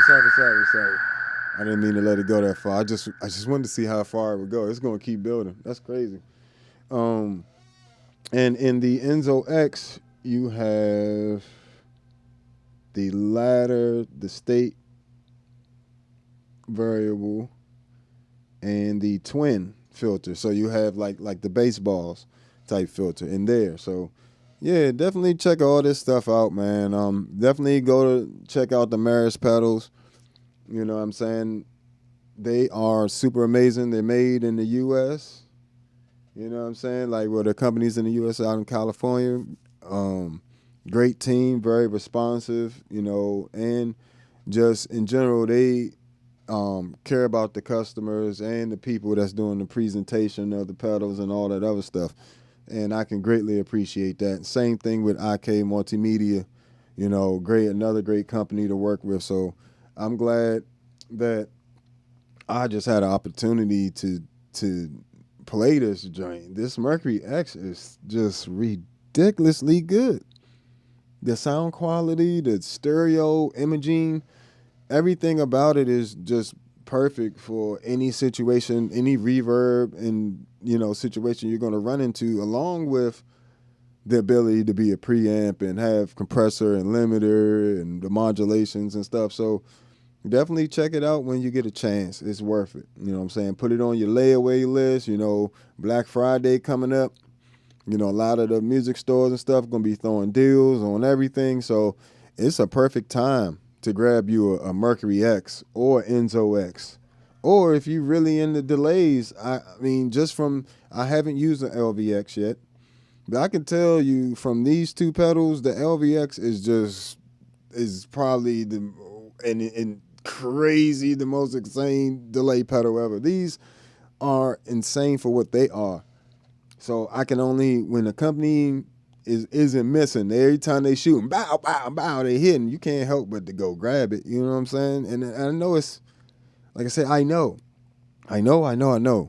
But instead of buying 5 reverb pedals or getting reverb pedals that aren't going to sound as good as these, like none of the pedals that these replace are even anywhere near as good as the Mercury X. Like that's why the HX1's gone, the Plethora X1 is gone, the MS-70 CDR Plus is gone, and it's all been replaced by the Mercury X. So I can definitely say that those pedals are good, and if you are just starting in the reverb game or in the ambient game, an MS-70 CDR Plus is fine. It's still an amazing pedal. Gets you all types of delays, modulations, and reverbs and stuff.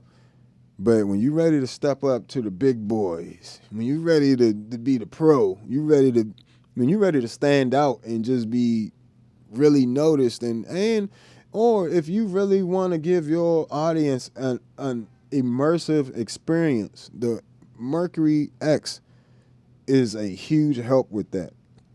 And of course you still got to play it. It's like any other pedal, but the Mercury X is like, it sounds like heaven. Like the first thing I noticed when I turned on, what was it, preset 3?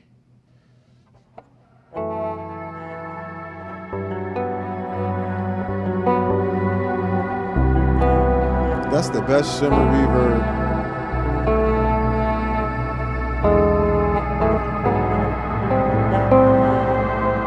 And say I wanted to move with me a little more, I can always just come in here, do a little bit of editing. All I needed to do is move a little bit faster, so it takes some of that decay off.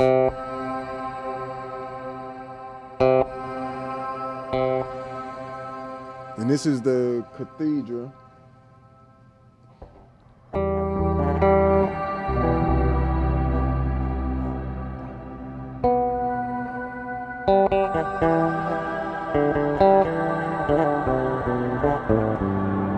If I wanted to fade in, I can just come over to Dynamics. Take that limiter off and we'll do a swell instead.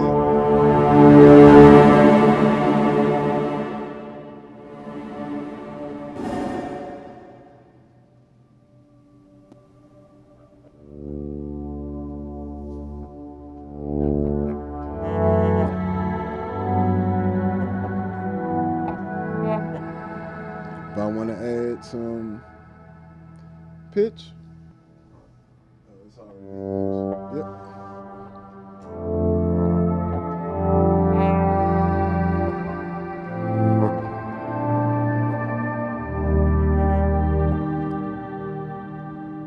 Come on now. You gonna go and buy a million other pedals trying to get to these sounds instead of just going straight to I'm trying to save you money.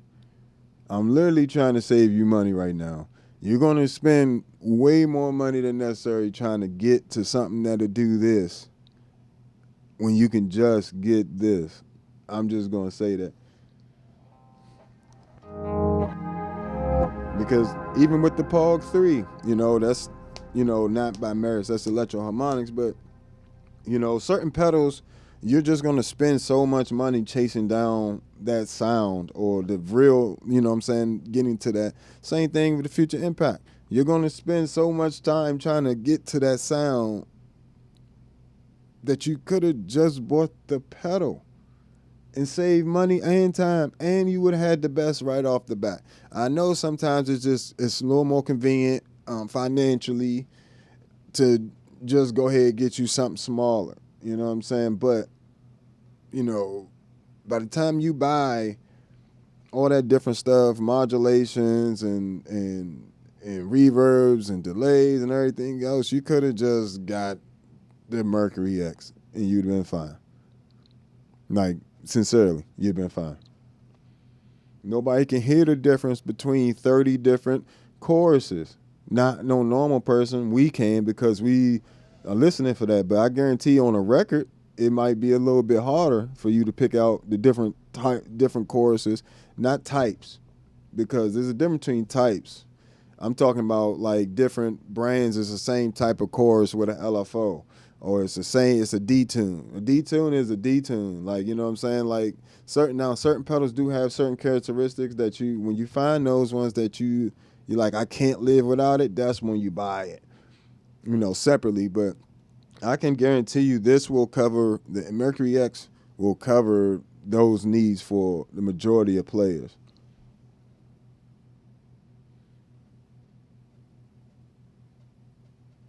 Have a good one. Thanks for hanging out with me. You know what I'm saying? I definitely appreciate you.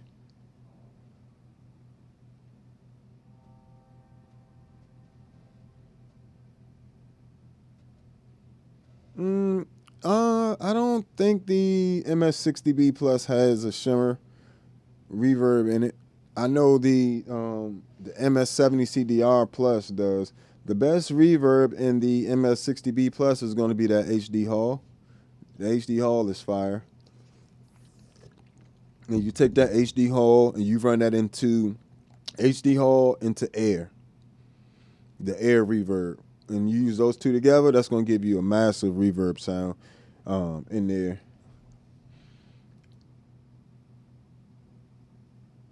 Extension to, yeah.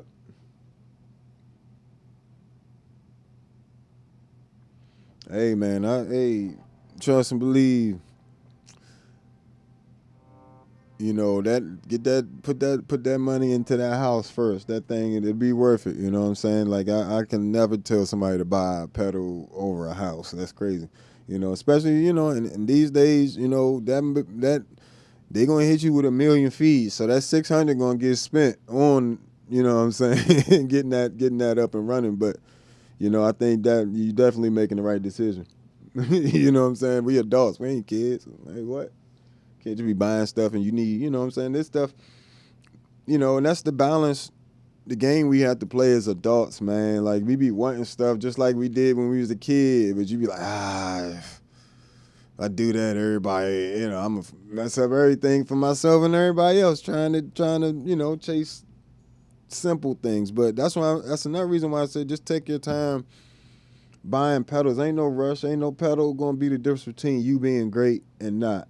You're the only difference that's going to make the difference between you being a great musician and you not. These pedals just enhance, and because they're the instruments within themselves, a lot of them, they just enhance what you do, and they make you want to play, compared to, I guess, like, for me, like the Mercury X is in, like, the Pog 3, Enzo X, these pedals just make you want to play. And I think that's super important, like, that you never, I've been doing this for a really long time, and, just music in general. And I can honestly say it's these pedals make a journey, like it's like a new journey that I get to go on throughout, the new pedals coming out.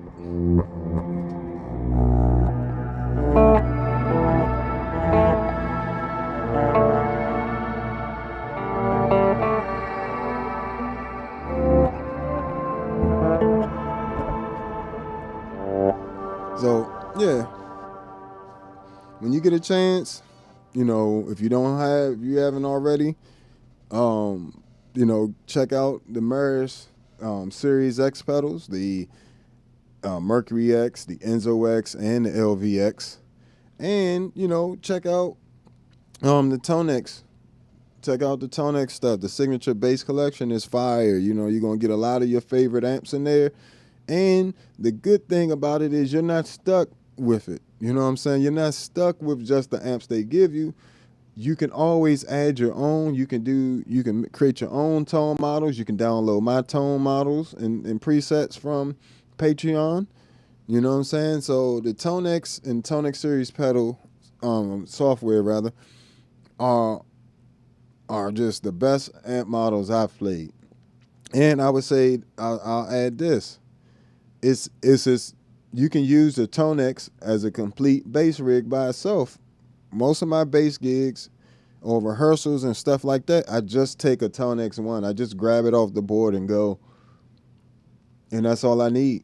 You know what I'm saying? And it could be any distortion pedal you need.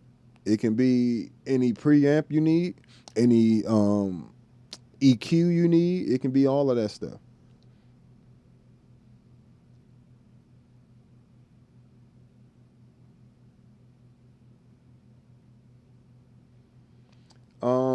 The Helix Stomp. You mean is that the HX Stomp? If it's the HX Stomp, it's the same stuff that's on the HX1. So I never got a HX Stomp, but I do have I'm actually selling my HX1. I was just saying, it's not the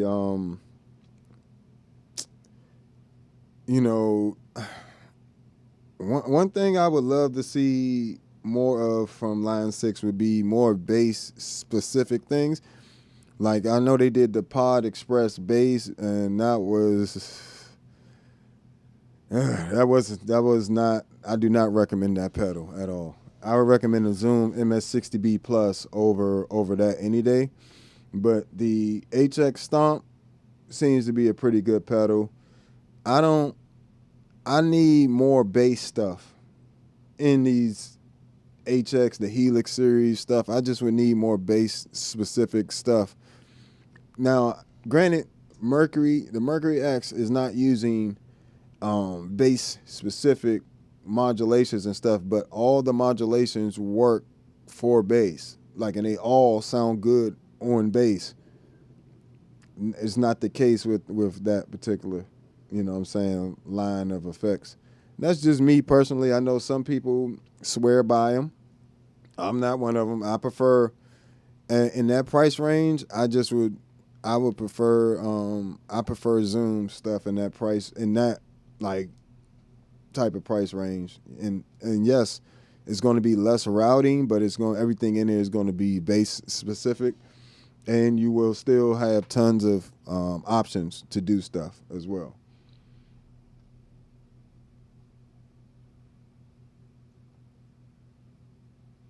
Yeah, ain't no shimmer in there. I don't believe so. Not in the MS-60B Plus, but the MS-70 CDR Plus does have one. It is not as good as the one in the Plethora X1 or the HX1, but it is in there. Now that the Line 6 HX1, the shimmer reverb in there is insane. I love that. It sounds great. Same thing with the Plethora X1. That shimmer reverb and the tri-chorus in there. And in the HX1, the analog flanger sounds quite fat and amazing on bass. So if you have a HX1 or a Line 6 HX1 or HX Stomp, definitely check those out. And, for the most part, the little Noble preamp in there is okay. You know what I'm saying? But nothing to go crazy about. I see people buying 3 HX1s. I'm like, ew. I'm just gonna be real. I'm like, I have an HX1 and I wouldn't get 3 of them. You know what I'm saying? Like, what's the problem? You might as well just get an HX Stomp. Makes more sense to me. This thing just be sitting around making noise. You can't even leave your bass volume on because it just starts creeping in. I was like, who is this? And then I was like, oh, this thing's on. What that other one? The chant jank was crazy. Let's see.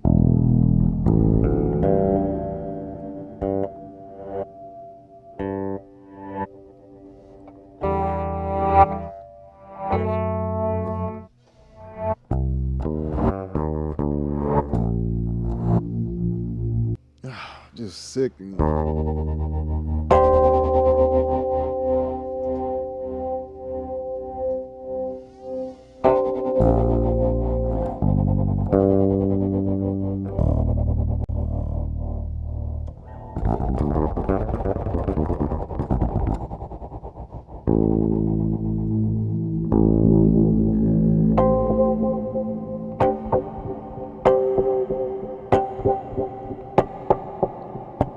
See, it eliminates even the need for a delay pedal.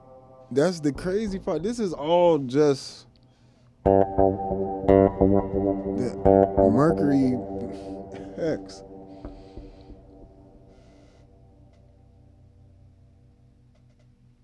That's awesome. MS-60B Plus definitely is a great, and you know, is a great unit by itself. You know what I'm saying? I would never say that the multi-stomps aren't great units. You know what I'm saying? They have so much in there for $120. Like, I mean, you ain't beating that. I mean, you're just not. And it's stereo.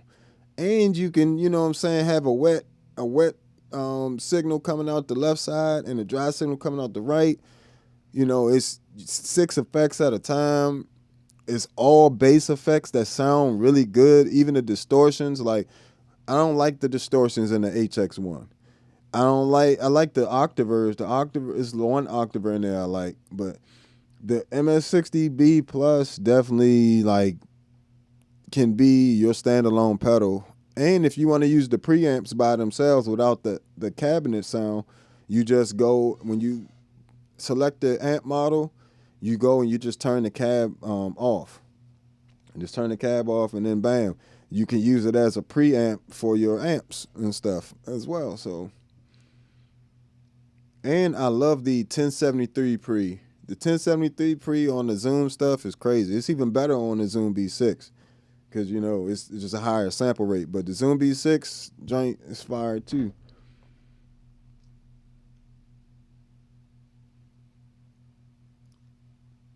Yeah, it's a lot of great sounds in that joint. I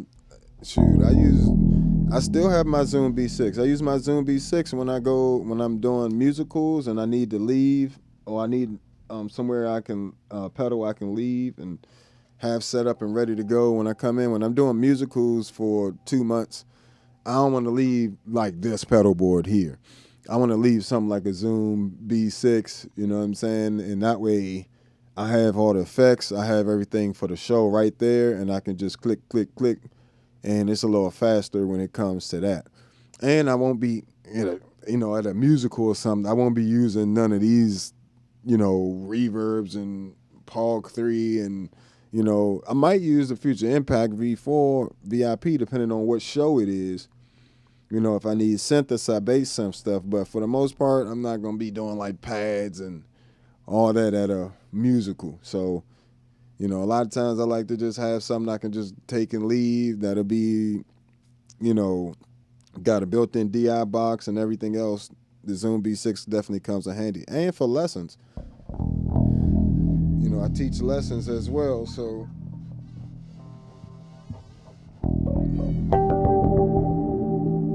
just the foolishness.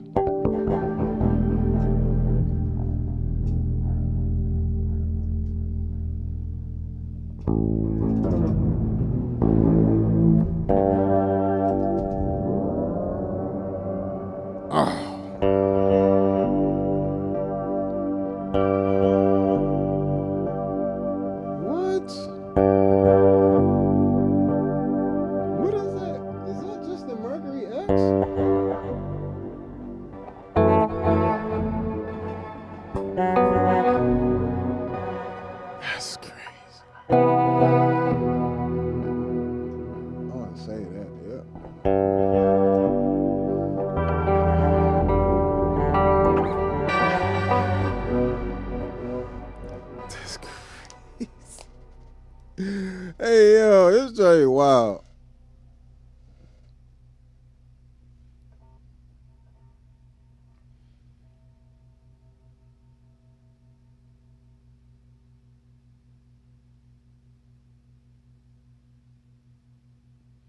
No, it's other than nothing is similar to the Mercury X. This there's no reverb pedal out right now that's going to do everything that the Mercury X does it at the level it does it at. Like this is a studio quality, you know, this could be a rack unit. This could literally be a studio piece of gear that you use as a hardware plug-in. That's how good this is. The high it's everything sounds like everything seems the same until you start to hear. You have to hear the quality versus something else. Like and you got to hear it almost like back to back, because sometimes, like with something like a reverb or a delay, you thinking it's all the same. It's because it's reverb and a delay. It can't be that much different. Yes, it can. Oh, yes, it can, and it can have a different space, like how it surrounds you. It just some of them sound smaller. Like the Zoom reverbs are going to sound smaller than the ones in the HX1 by themselves. Only way to get them to sound bigger is to run it into the air reverb on the Zoom stuff. So that's something you can't tell watching each individual pedals videos, but if you watch in a video where where it compares them, you'll hear the difference in reverbs and the qualities. Like you'll really start to hear little nuances in it. Like this is insane.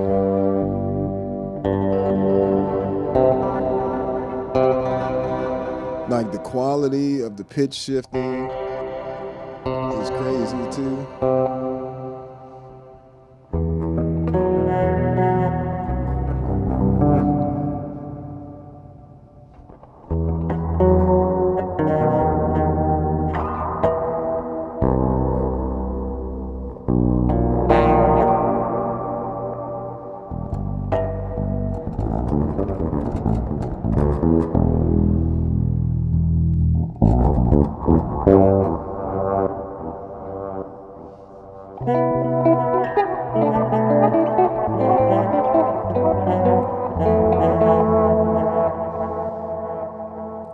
Quality is insane, yo. It's the same thing I've been saying for months about the Enzo X since I got one. The sound quality is second to none. Like this Enzo X sounds just as good as any keyboard is gonna sound. Like it just sounds like a different keyboard. Like it sounds like its own original keyboard that they made, and it just sounds great.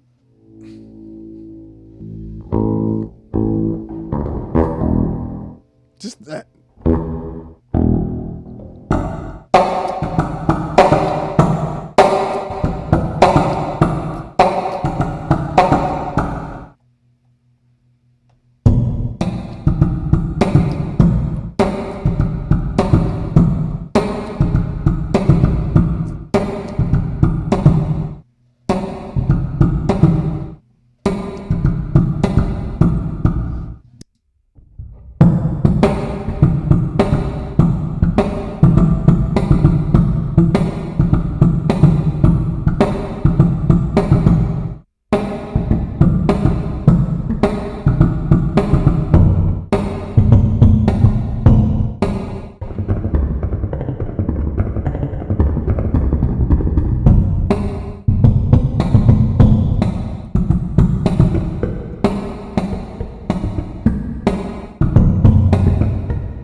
So something like that could be really nice for drums.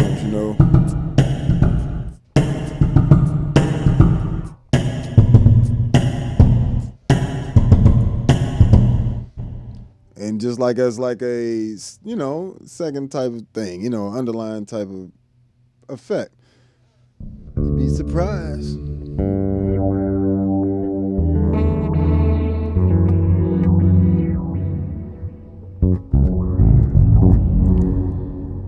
like that filter quality is insane.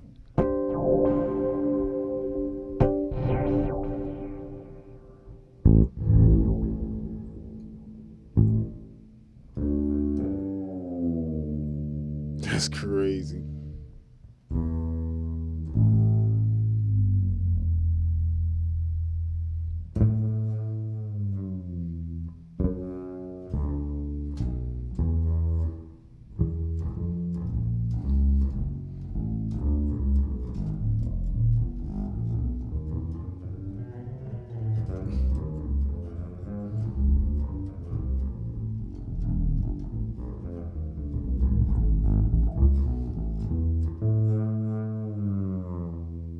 That's stupid.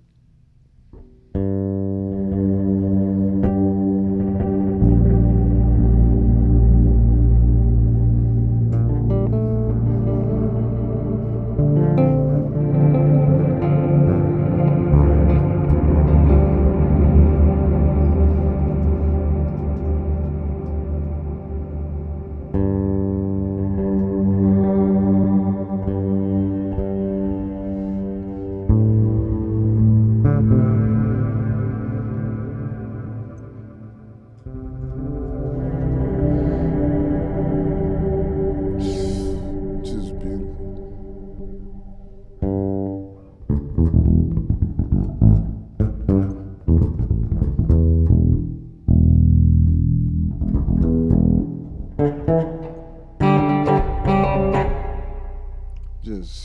Just nasty work.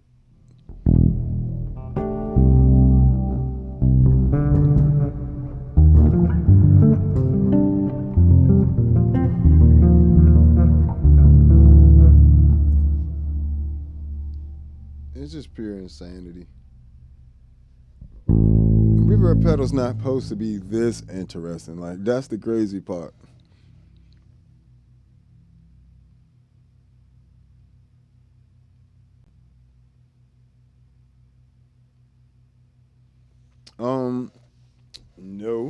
No, absolutely could not replace my setup with a laptop.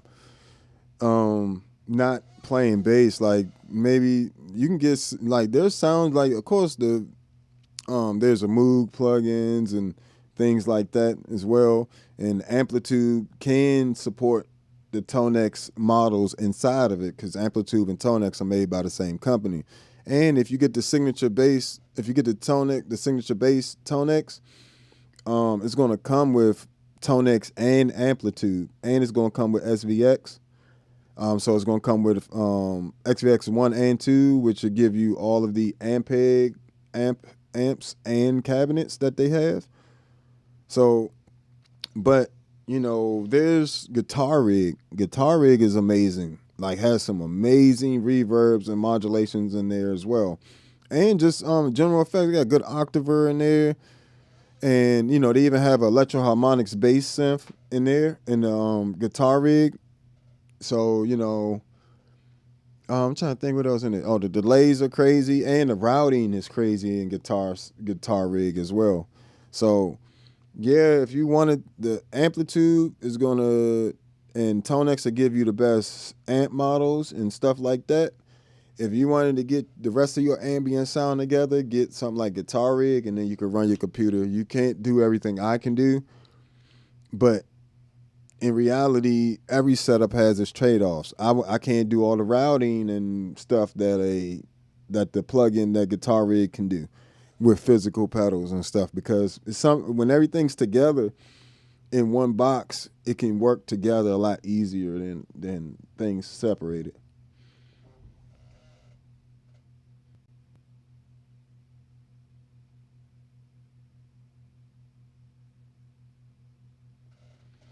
No, you wouldn't need Wi-Fi Live. Once you download the plugins, they're downloaded and you just use them. Especially if you're using like if you get Main Stage. Main Stage is like a live version of Logic. You can run all your plugins in Main Stage in live. You know what I'm saying? You just need to watch your buffer size, and You also need to extensively test it, so you know when you're pushing your system too much and when it'll crash, and if you're using too many of this, too many of that, rada. So you can technically get a lot of stuff with plugins, but one, these algorithms in the Mercury X and the Enzo X are originals from them, so it's not going to sound the same. The Pog 3, there isn't no plugin that's going to track as well and excuse me, give you the freeze gliss and have this filter and basically everything that this offers. It's not gonna be the same. Now I've run across Pog effect and the bias effects on iPad, but it's not as good. It's not going to track as well. It's just not going to be the same. You're not going to find none of the bass synths that allows you to, play them with your bass, like the Future Impact or the MXR bass synth. You won't get any of the MXR bass synth sounds in the computer either, because this is its own thing. You know what I'm saying? So you can get, the analog compression, you can get close to the compression and stuff.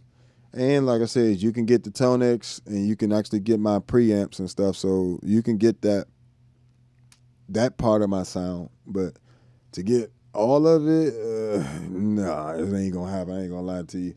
But you get that ToneX 1 signature bass collection pedal, and it'll come with all that extra stuff, all the amplitude ToneX stuff. So you'll have a bunch of amp models, unlimited amp models, and then just get Guitar Rig and run it. And you don't need if you're using MainStage, Pro Tools, you always need the internet. Logic, you don't need the internet at all. Logic and MainStage, both made by Apple, so.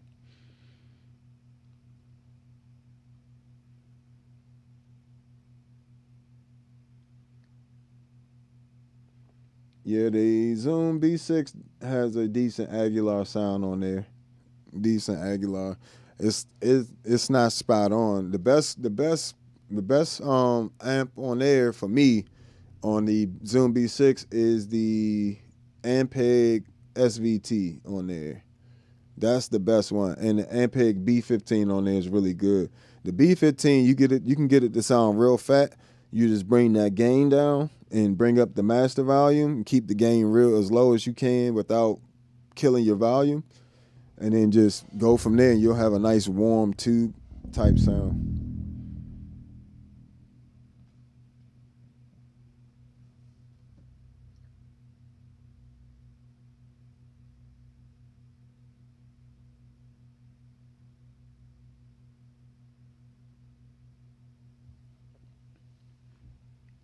Well,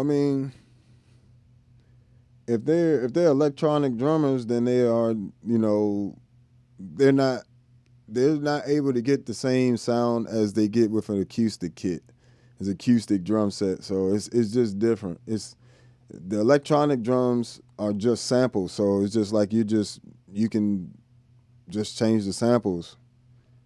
So it's a little different than these. These aren't samples. This is an actual synthesizer with oscillators, and so are these two. And this is an actual octave pedal that does as many things in the world as possible.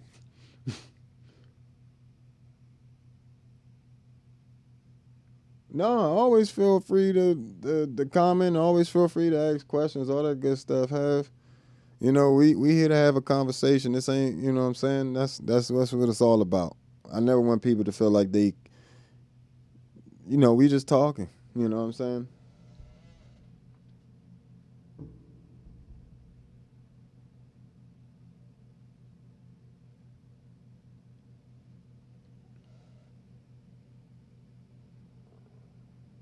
Well, that's I can't speak for the Future Impact V3, but I can tell you now the Future Impact V4 VIP allows me to do with that what is that the MIDI to guitar thing. I never liked those. I'm not gonna lie to you. This V4 allows me to do that, and it's fast tracking. The sounds are just insane, and it just, I don't think y'all really understand what this joint is like.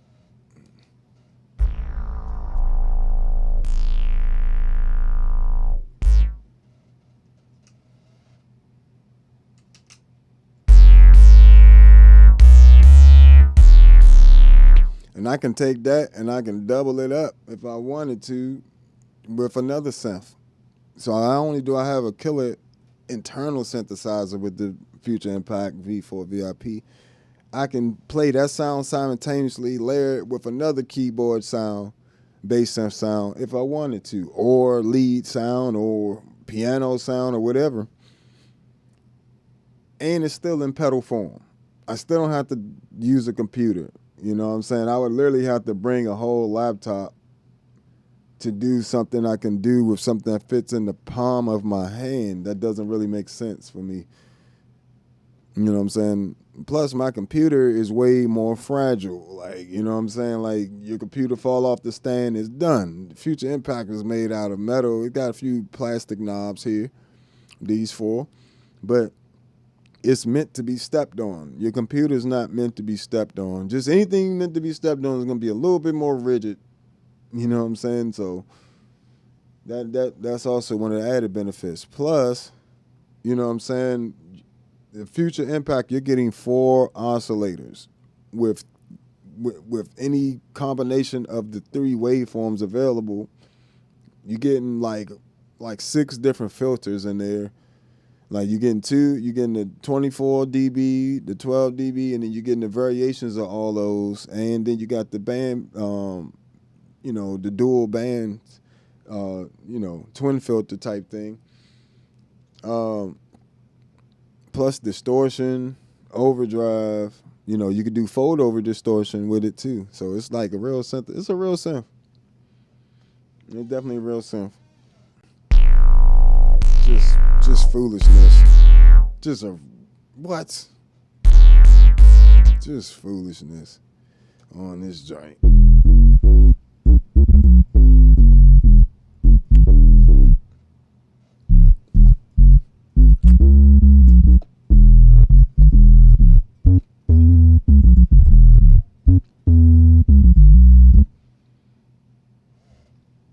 Yeah, but something being polyphonic and it being able to track in time and play it in time is a whole nother thing. And you still need it, you know what I'm saying? You still don't have everything you need within that. Like you still don't have the sounds. Right? Like you still, that's how you gonna get to the sounds. Then you gotta buy another plug-in. Then you're gonna need to do this and then that. You're just gonna end up spending more money, and then you still gotta carry your laptop.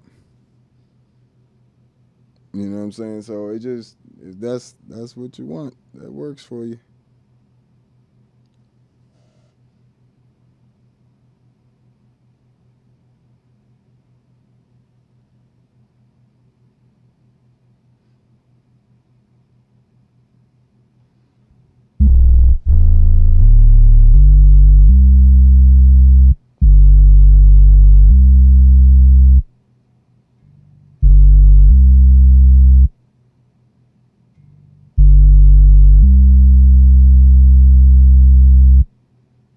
But yeah, that's the hard thing about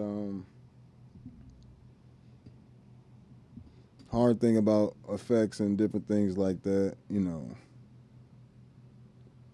Definitely, he's all trial and error.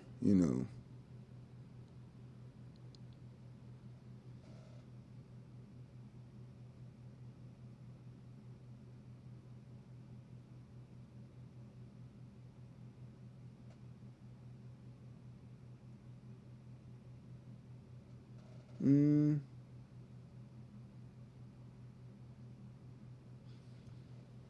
Well, it's not really that. For me, the computer latency I don't like when it comes to audio. That's what I mostly don't like. Yes, you can get the latency down, but I just find that pedals just work better. Like they optimize. Like for instance, ToneX on the computer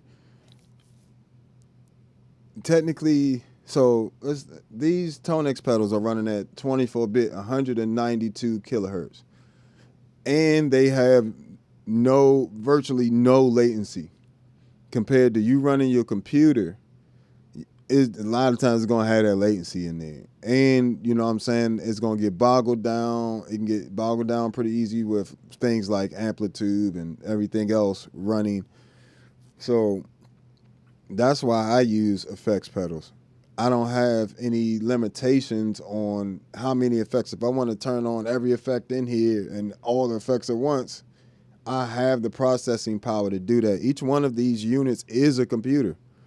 This is a computer, a computer, a computer, a computer, a computer. Literally, only thing up here that's not a computer is the Empress compressor, and that's analog.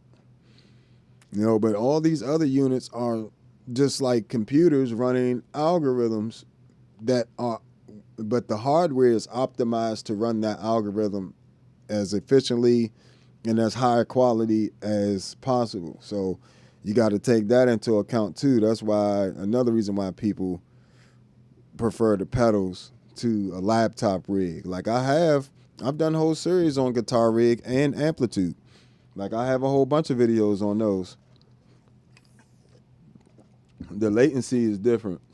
The feel of it is different. Now, guitar rig, I love guitar rigs.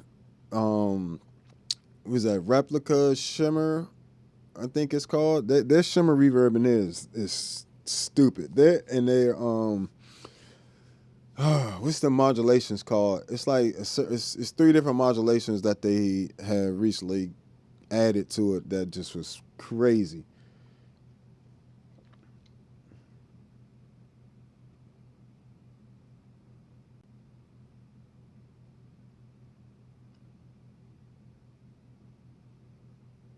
Yeah, only time I prefer to use the effects in the laptop would be I'm guess for me, like when I'm recording, um, sometimes you don't always want to print the exact preamp sound. You want to be able to play around with it, and I found like ToneX amplitude are perfect for that.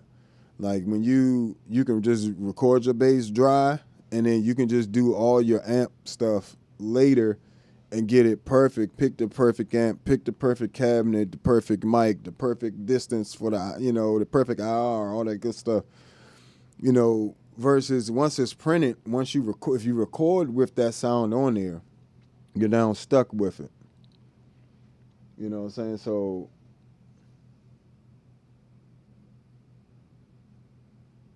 that's the key to like the having them as plugins. You know what I'm saying? Even with Guitar Rig, if I wanted to, excuse me, play something and create my pads later, Guitar Rig allows me to do that. And not only that, but it allows me to change the pad. Versus if I lay down a pad directly from the board, from my effects pedal board, then it's gonna be that for the most part. Like is that sound is what it is. But if you build the pad in the laptop after you recorded the track, you then have options to really change things and just simply add some things, take away some things, because sometimes when you record stuff, you be hearing one thing and you thinking it's that, and then you go and put it with the rest of the tracks and be like, I wish I could change that. But those plugins allow you to do that. So like I definitely would recommend. I wouldn't recommend just buying Amplitude or ToneX. I would say go to my link in the description, support the channel, support your boy, and get the ToneX One Signature Bass Collection, right? Get that. It's going to come with ToneX and Amplitude and the Ampeg amps and Amplitude. So trust me, that's the best deal, is to get the ToneX One Signature Bass. And it's going to be silver like this. This is it right there. So you'll absolutely love it. and it's gonna sound good. Guitar rig, I would also recommend, you know what I'm saying, as a plug-in, is you get some really dope sounds out of guitar rig, and they got a lot of really good ambient presets in there. But, you know, I would say, man, Mercury X is where the action is. You can literally just gig with a Mercury X as a bass player, which is, I didn't think a reverb pedal I would ever be able to say that about. Like, I could just gig with a Mercury X and get some great sounds. Like, even if I was to take off that Atlas compressor, I'm going to take that. Look, that. Let me find a nice, with some definition in it.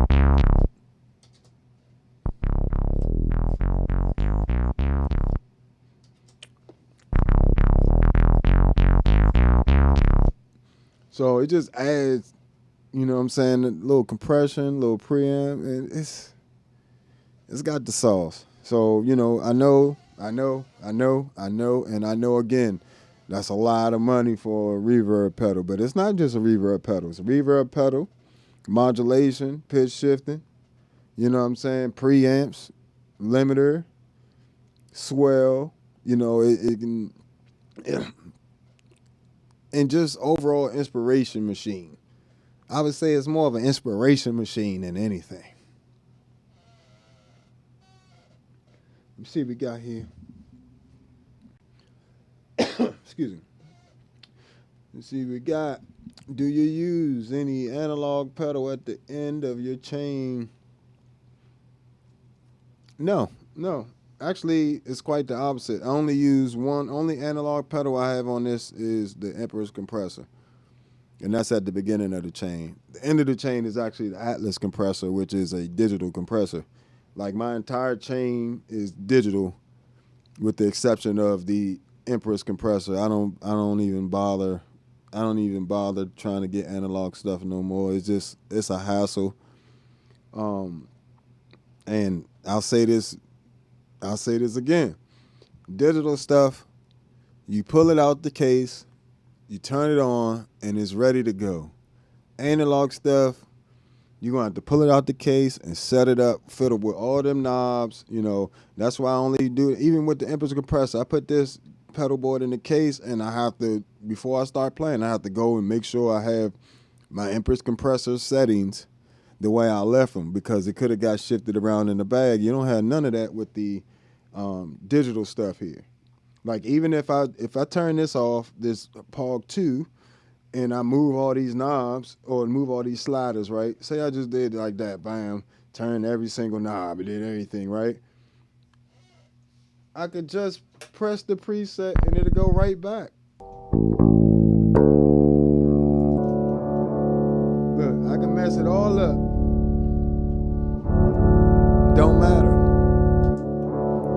Just go back to the preset and you in there.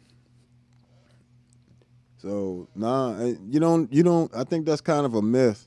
People think they need a analog pedal to warm up this digital sound, as if anybody can hear that. Like, I wouldn't worry about that. I worry about getting something that sound good. Like that, the Atlas compressor, the way I'm using it is for the saturation at the end. So I'm using a 1176 limiter running parallel compression, so meaning half wet, half dry, at a 10-to-1 ratio with a fast attack and a slow attack and a fast release.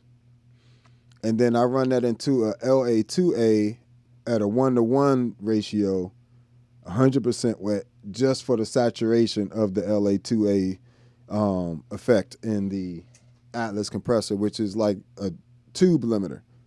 like was a studio tube limiter, if you're not familiar. So that's actually what I do for a warmer sound. But the rest of the sounds, like I've never really had a problem with my sound not being necessarily warm enough. So this is something. So this is the ToneX and the Empress ToneX Atlas compressor.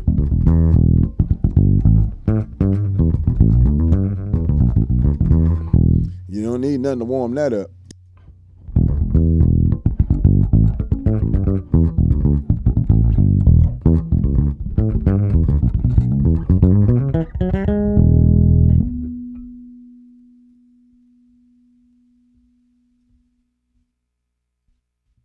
Here's the Mark Bass Big Bang.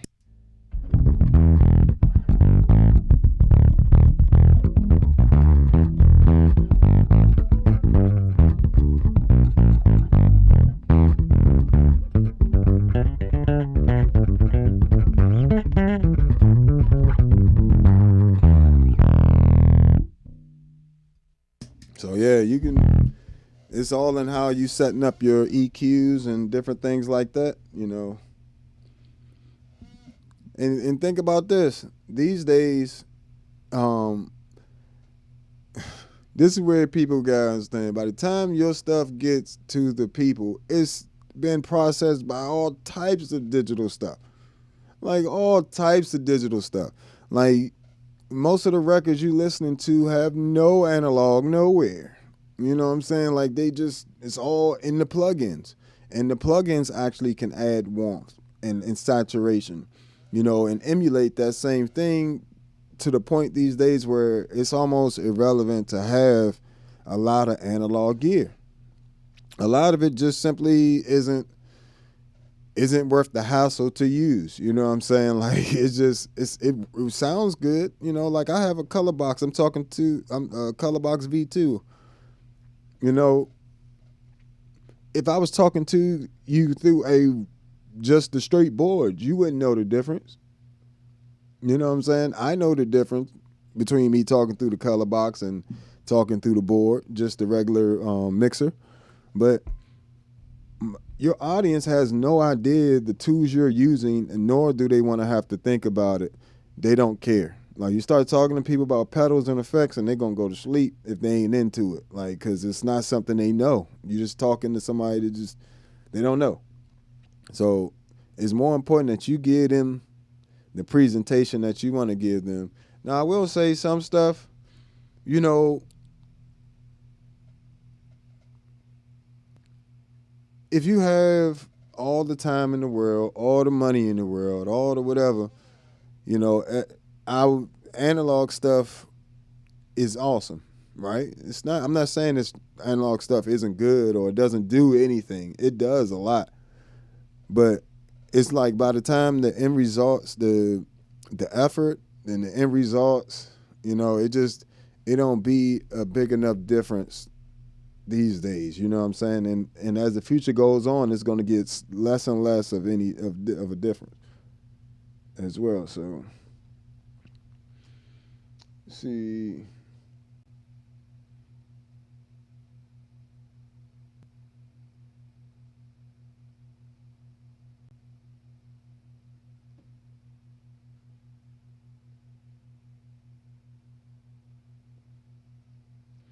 Yeah, I mean, not really.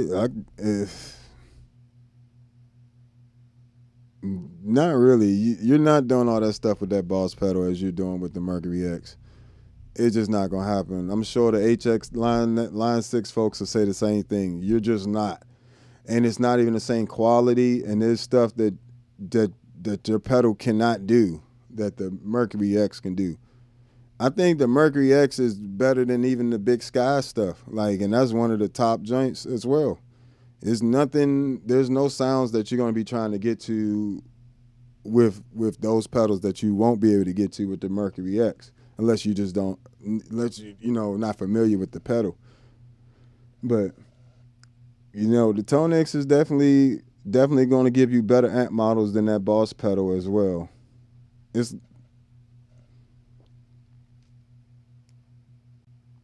Trust and believe.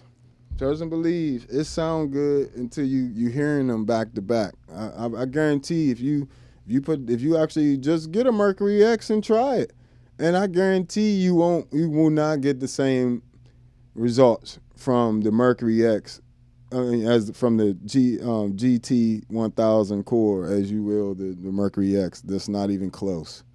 It's not even close. Like, and you got all the extra effects you can do with the Boss one, and it's still not gonna. You still won't even get close. And because the sound quality of the individual effects is different. It's just different. Like Boss don't come up to that level. They don't. I don't know if I've ever heard any reverb come up to this level of quality and just creativity available within it. It's the only one that has these certain little things you can do. And you're talking about you can alter 12 parameters between the expression pedal and the hold modifier. 6 different parameters. You know how much morphine that is? Not only that, but then you got the LFOs you can apply to things. You got just incredible modulations. The filters are top notch. You know what I'm saying? That thing wouldn't stand a chance in the reverb battle. I don't think no unit out right now stands a chance in a standalone reverb battle with the Mercury X. Like,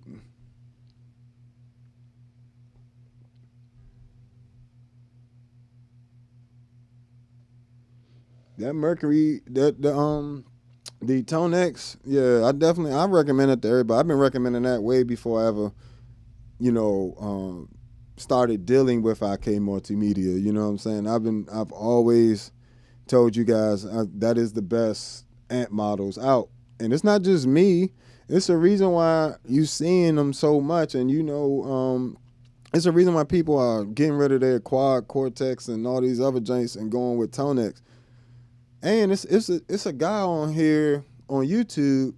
It's a guitarist. He did some real comparison, like he do all them scientific charts and stuff and graphs and stuff in his videos, and he did a comparison, and the ToneX comes the closest to the real thing. It's almost indistinguishable when you're listening to it in a blind test. You know what I'm saying? Which is amazing. And that didn't just start when they started dealing with me. That's been my case. I've said that forever. So, but yeah.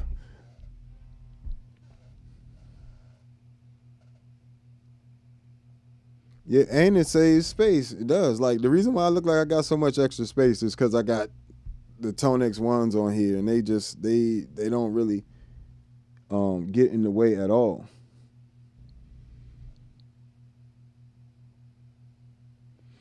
Hey man, or you could do like I'd say, man, with the 3 pedals I'm replacing for this, like I said, I'm replacing a HX1, a Plethora X1, and a MS-70 CDR Plus. That's 3 pedals. And those 3 pedals run you over that 600,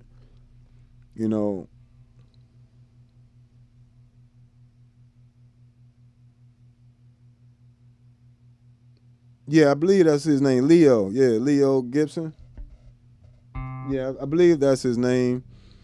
He does some really good comparison videos on amp modelers and stuff like that in multi effects units. So he's another channel I would recommend. If you are into effects and you really want to see those comparisons and real, all that scientific stuff. I ain't fixing to do all them charts. I ain't lie to you. I ain't doing all that. But, I will. I do always do comparisons. So I think what I'll try to do before I get rid of those pedals is just go ahead and do an actual shootout and just the hard part is they not even in the same league. you know, most multi-effects pedals are going to have reverbs and stuff on them, but they are not even in the same league. But I would recommend I would say the Mercury X can replace at least 3 to 4 pedals for you, at least. You know what I'm saying? It could be I think I'm having a hard time deciding which one I like more, the filters in the Future Impact, the Pog, or the Mercury X, or in Enzo X. They have the same. Well, they just got one different filter. Just got a twin filter, like the baseballs, but this one has with the second filter. What's that other filter name? Oh, it's got a parametric filter as well. So fully customizable, you know, with the Enzo X, you got a full ADSR with the filter and envelope follower. So got options on options on options, and they're all high quality, extremely high quality. So, and it's all in one unit. It can be combined into some crazy sounds, you know what I'm saying? You're just not gonna beat it. You're not gonna beat this in the reverbs, and you're not gonna beat this as a polyphonic stuff. Like as a pedal. You know what I'm saying? Like you're just not gonna beat it. So that's my spiel for today, I guess. But yeah, so this is my new pedalboard, guys. You know what I'm saying? And you'll be hearing a lot more of this. You know what I'm saying? The sounds from this board.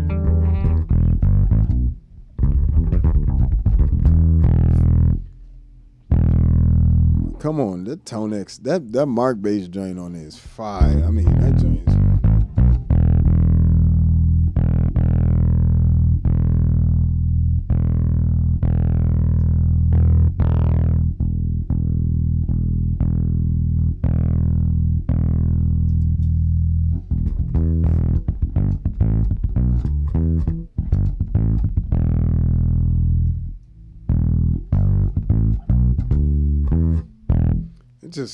It's just funky.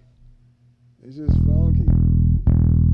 Let's give it a little more volume there.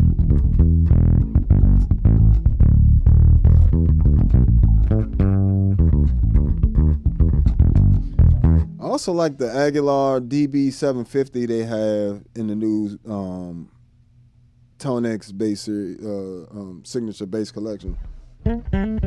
They got a DB 750 or something, 751, I believe.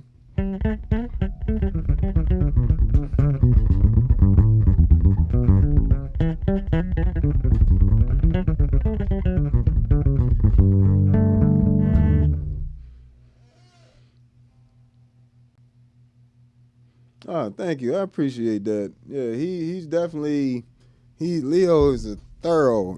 I mean, he's thoroughbred with that joint. Like them. It's not easy.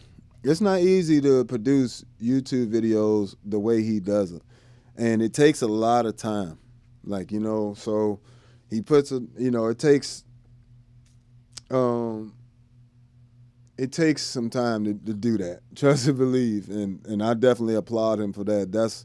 So, you know, I definitely appreciate you saying that. You know, I appreciate, you know, the compliment coming this way, because he's a monster with the reviews and stuff. It's certain people with certain things are hard to beat, boy. I'm trying to tell you, it's just hard to even be on the same level in terms of the detail into what they do. So, you know, shout out to him. You know, Leo Gibson. You know, great YouTuber.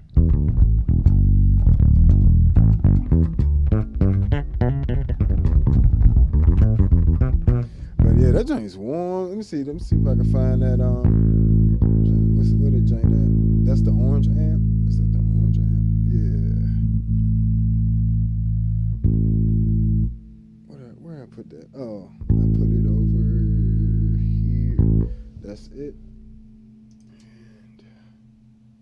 And this one I put over here.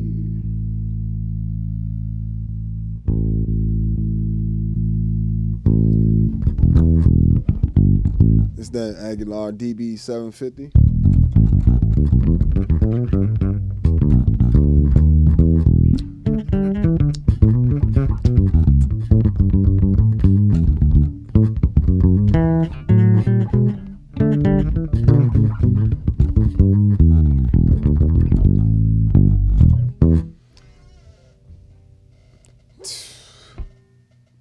and these are tube emulations, right?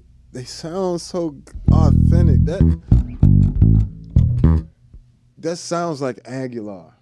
You know what I'm saying? That sounds like Aguilar's DB750. It's like it's a nice warmness to it,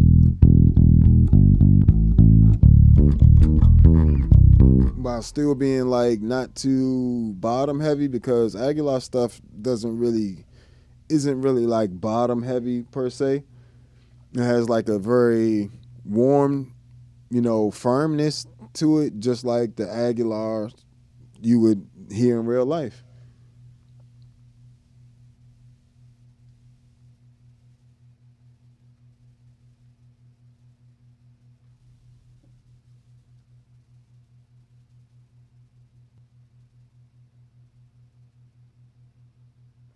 No, that compliment you getting there. But I mean, yeah, you feel, of course, do always do comparisons. I do that. I do it myself. Part of the reasons I do the comparison videos because I want to hear what the difference is too. And I'll say this: when people telling you how good your bass sound, they're not really. They really what they're saying is how good you sound. The sound is more so in your fingers than it is any of the gear that you're using, and then what you decide to play can make the tone be great or terrible. Because even if somebody's open string sounded good, and then they went to play, and then everything else was when they was playing was trash, nobody's gonna say, "Oh, your bass sounded really good." No, is what you're really saying overall is you sound good, and that's okay. That's the thing. Don't ever give away your hard work to some gear. You know what I'm saying? Like, I love gear. I love pedals. I love basses. All that good stuff. But it's you. It's you, bro. Don't let them do that to you. Make you feel like it's a pedal that make you a great bassist. Nah, you great bassist on your own. Like, you sound great on your own. Even if you never plugged in no pedal and just plugged in your bass, if you sound good, you're gonna sound good, And that's that marketing hype right there. Don't let them get you. Don't let them get you.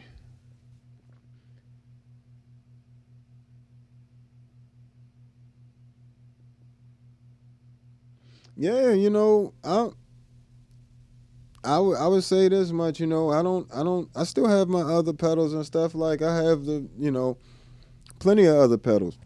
This is just my main pedal rig at the moment. Y'all know how many times I tell y'all I change pedal boards like drawers. Boy, I tell you, my pedal board can't stay the same to save my life. Like, I just change it all the time, and like it's just always something different I want to swap out, or I may want to add this day, not add it the next. So don't feel like, you know what I'm saying, just because you get something new, everything else ain't trash. You know what I'm saying? If you got sounds, this is the way I determine if I need to keep a piece of gear personally. Like, I'm keeping the C4 synth, right? I got a C4 synth, but it's not gonna make my pedal board. But it's like one or two sounds on there that I can't get with the other synth pedals exactly the way it sounds on the C4 synth. So that's the reason why I'm gonna keep that one. You know what I'm saying? But other than that, if it inspires you, don't get rid of it. That's how I kind of look at it. If that sound inspires you, and that sound on the C4 synth I'm talking about has inspired me to write quite a few songs, even on the ambient bass effects mornings and stuff. But I don't use that sound enough for it to make it to my pedal board, but I still want to keep that sound around for when I want to use it for inspirational purposes. So yeah, keep that joint if it's inspiring you and it's got you, keeps you with new ideas. Definitely keep it.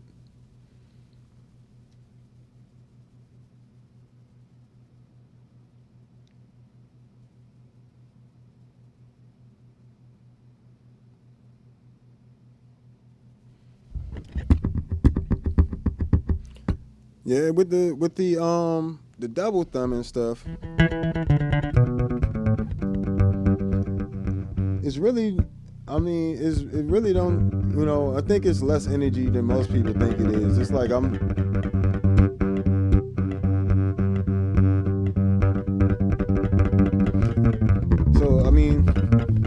just doing it slowly and all on one string. I'm doing this to a metronome. Triple it, triple it, triple it, triple it. 1, 2, 3. That's how slow your metronomes be going. 3, 4. 1, 2, 3, 4. Right? And then eventually you'll be able to speed it up. But you gotta let your hands figure out the proper motion to do it.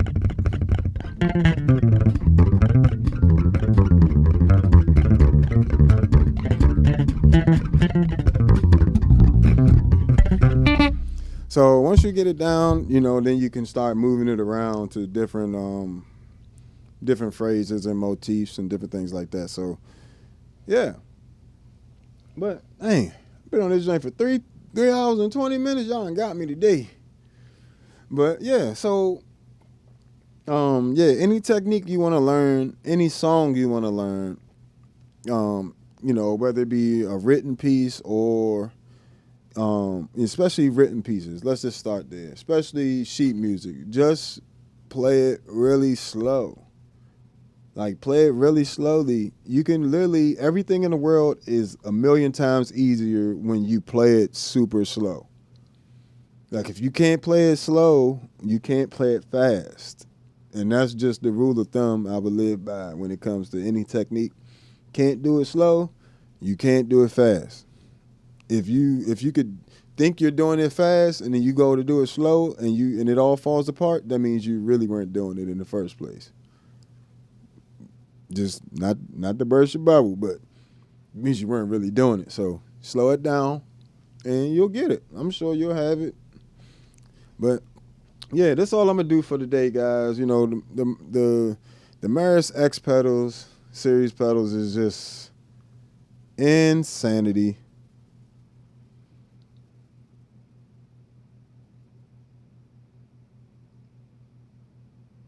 Yeah, you gotta work through the pain. I'm going through it myself, you know what I'm saying? For a few weeks, you guys didn't really know, but for a few weeks, whenever I would play, my fingertips would hurt, and so I had to, be a little careful. That's why you see me with the gloves sometimes and everything, you know what I'm saying? But, be safe out there, protect yourself, brother, and, your health is more important than anything. And, it shouldn't hurt, so I'm not sure. I'm doing bass videos, technique videos, and bass lesson videos anyway, so stay tuned for that, and I can hopefully help you have a chance to correct that. And I will be offering once a month video lessons on the Patreon soon, so stay tuned for that as well. But if you haven't already, hit that like button. If you haven't already, subscribe. You know what I'm saying? Check out the Patreon for all my preset packs for the Zoom multi-stomp pedals and B6. C4 synth, Future Impact V4, Enzo X, the ToneX packs on there as well. What else we got? Got a lot of preset packs on there. Just go there and check it out. You know what I'm saying? But also, if you want to support the channel every month, definitely go to the Patreon. You won't be disappointed. Okay. I'll catch you guys later. Thanks for hanging out with me. Means the world to me. You guys are awesome. Catch you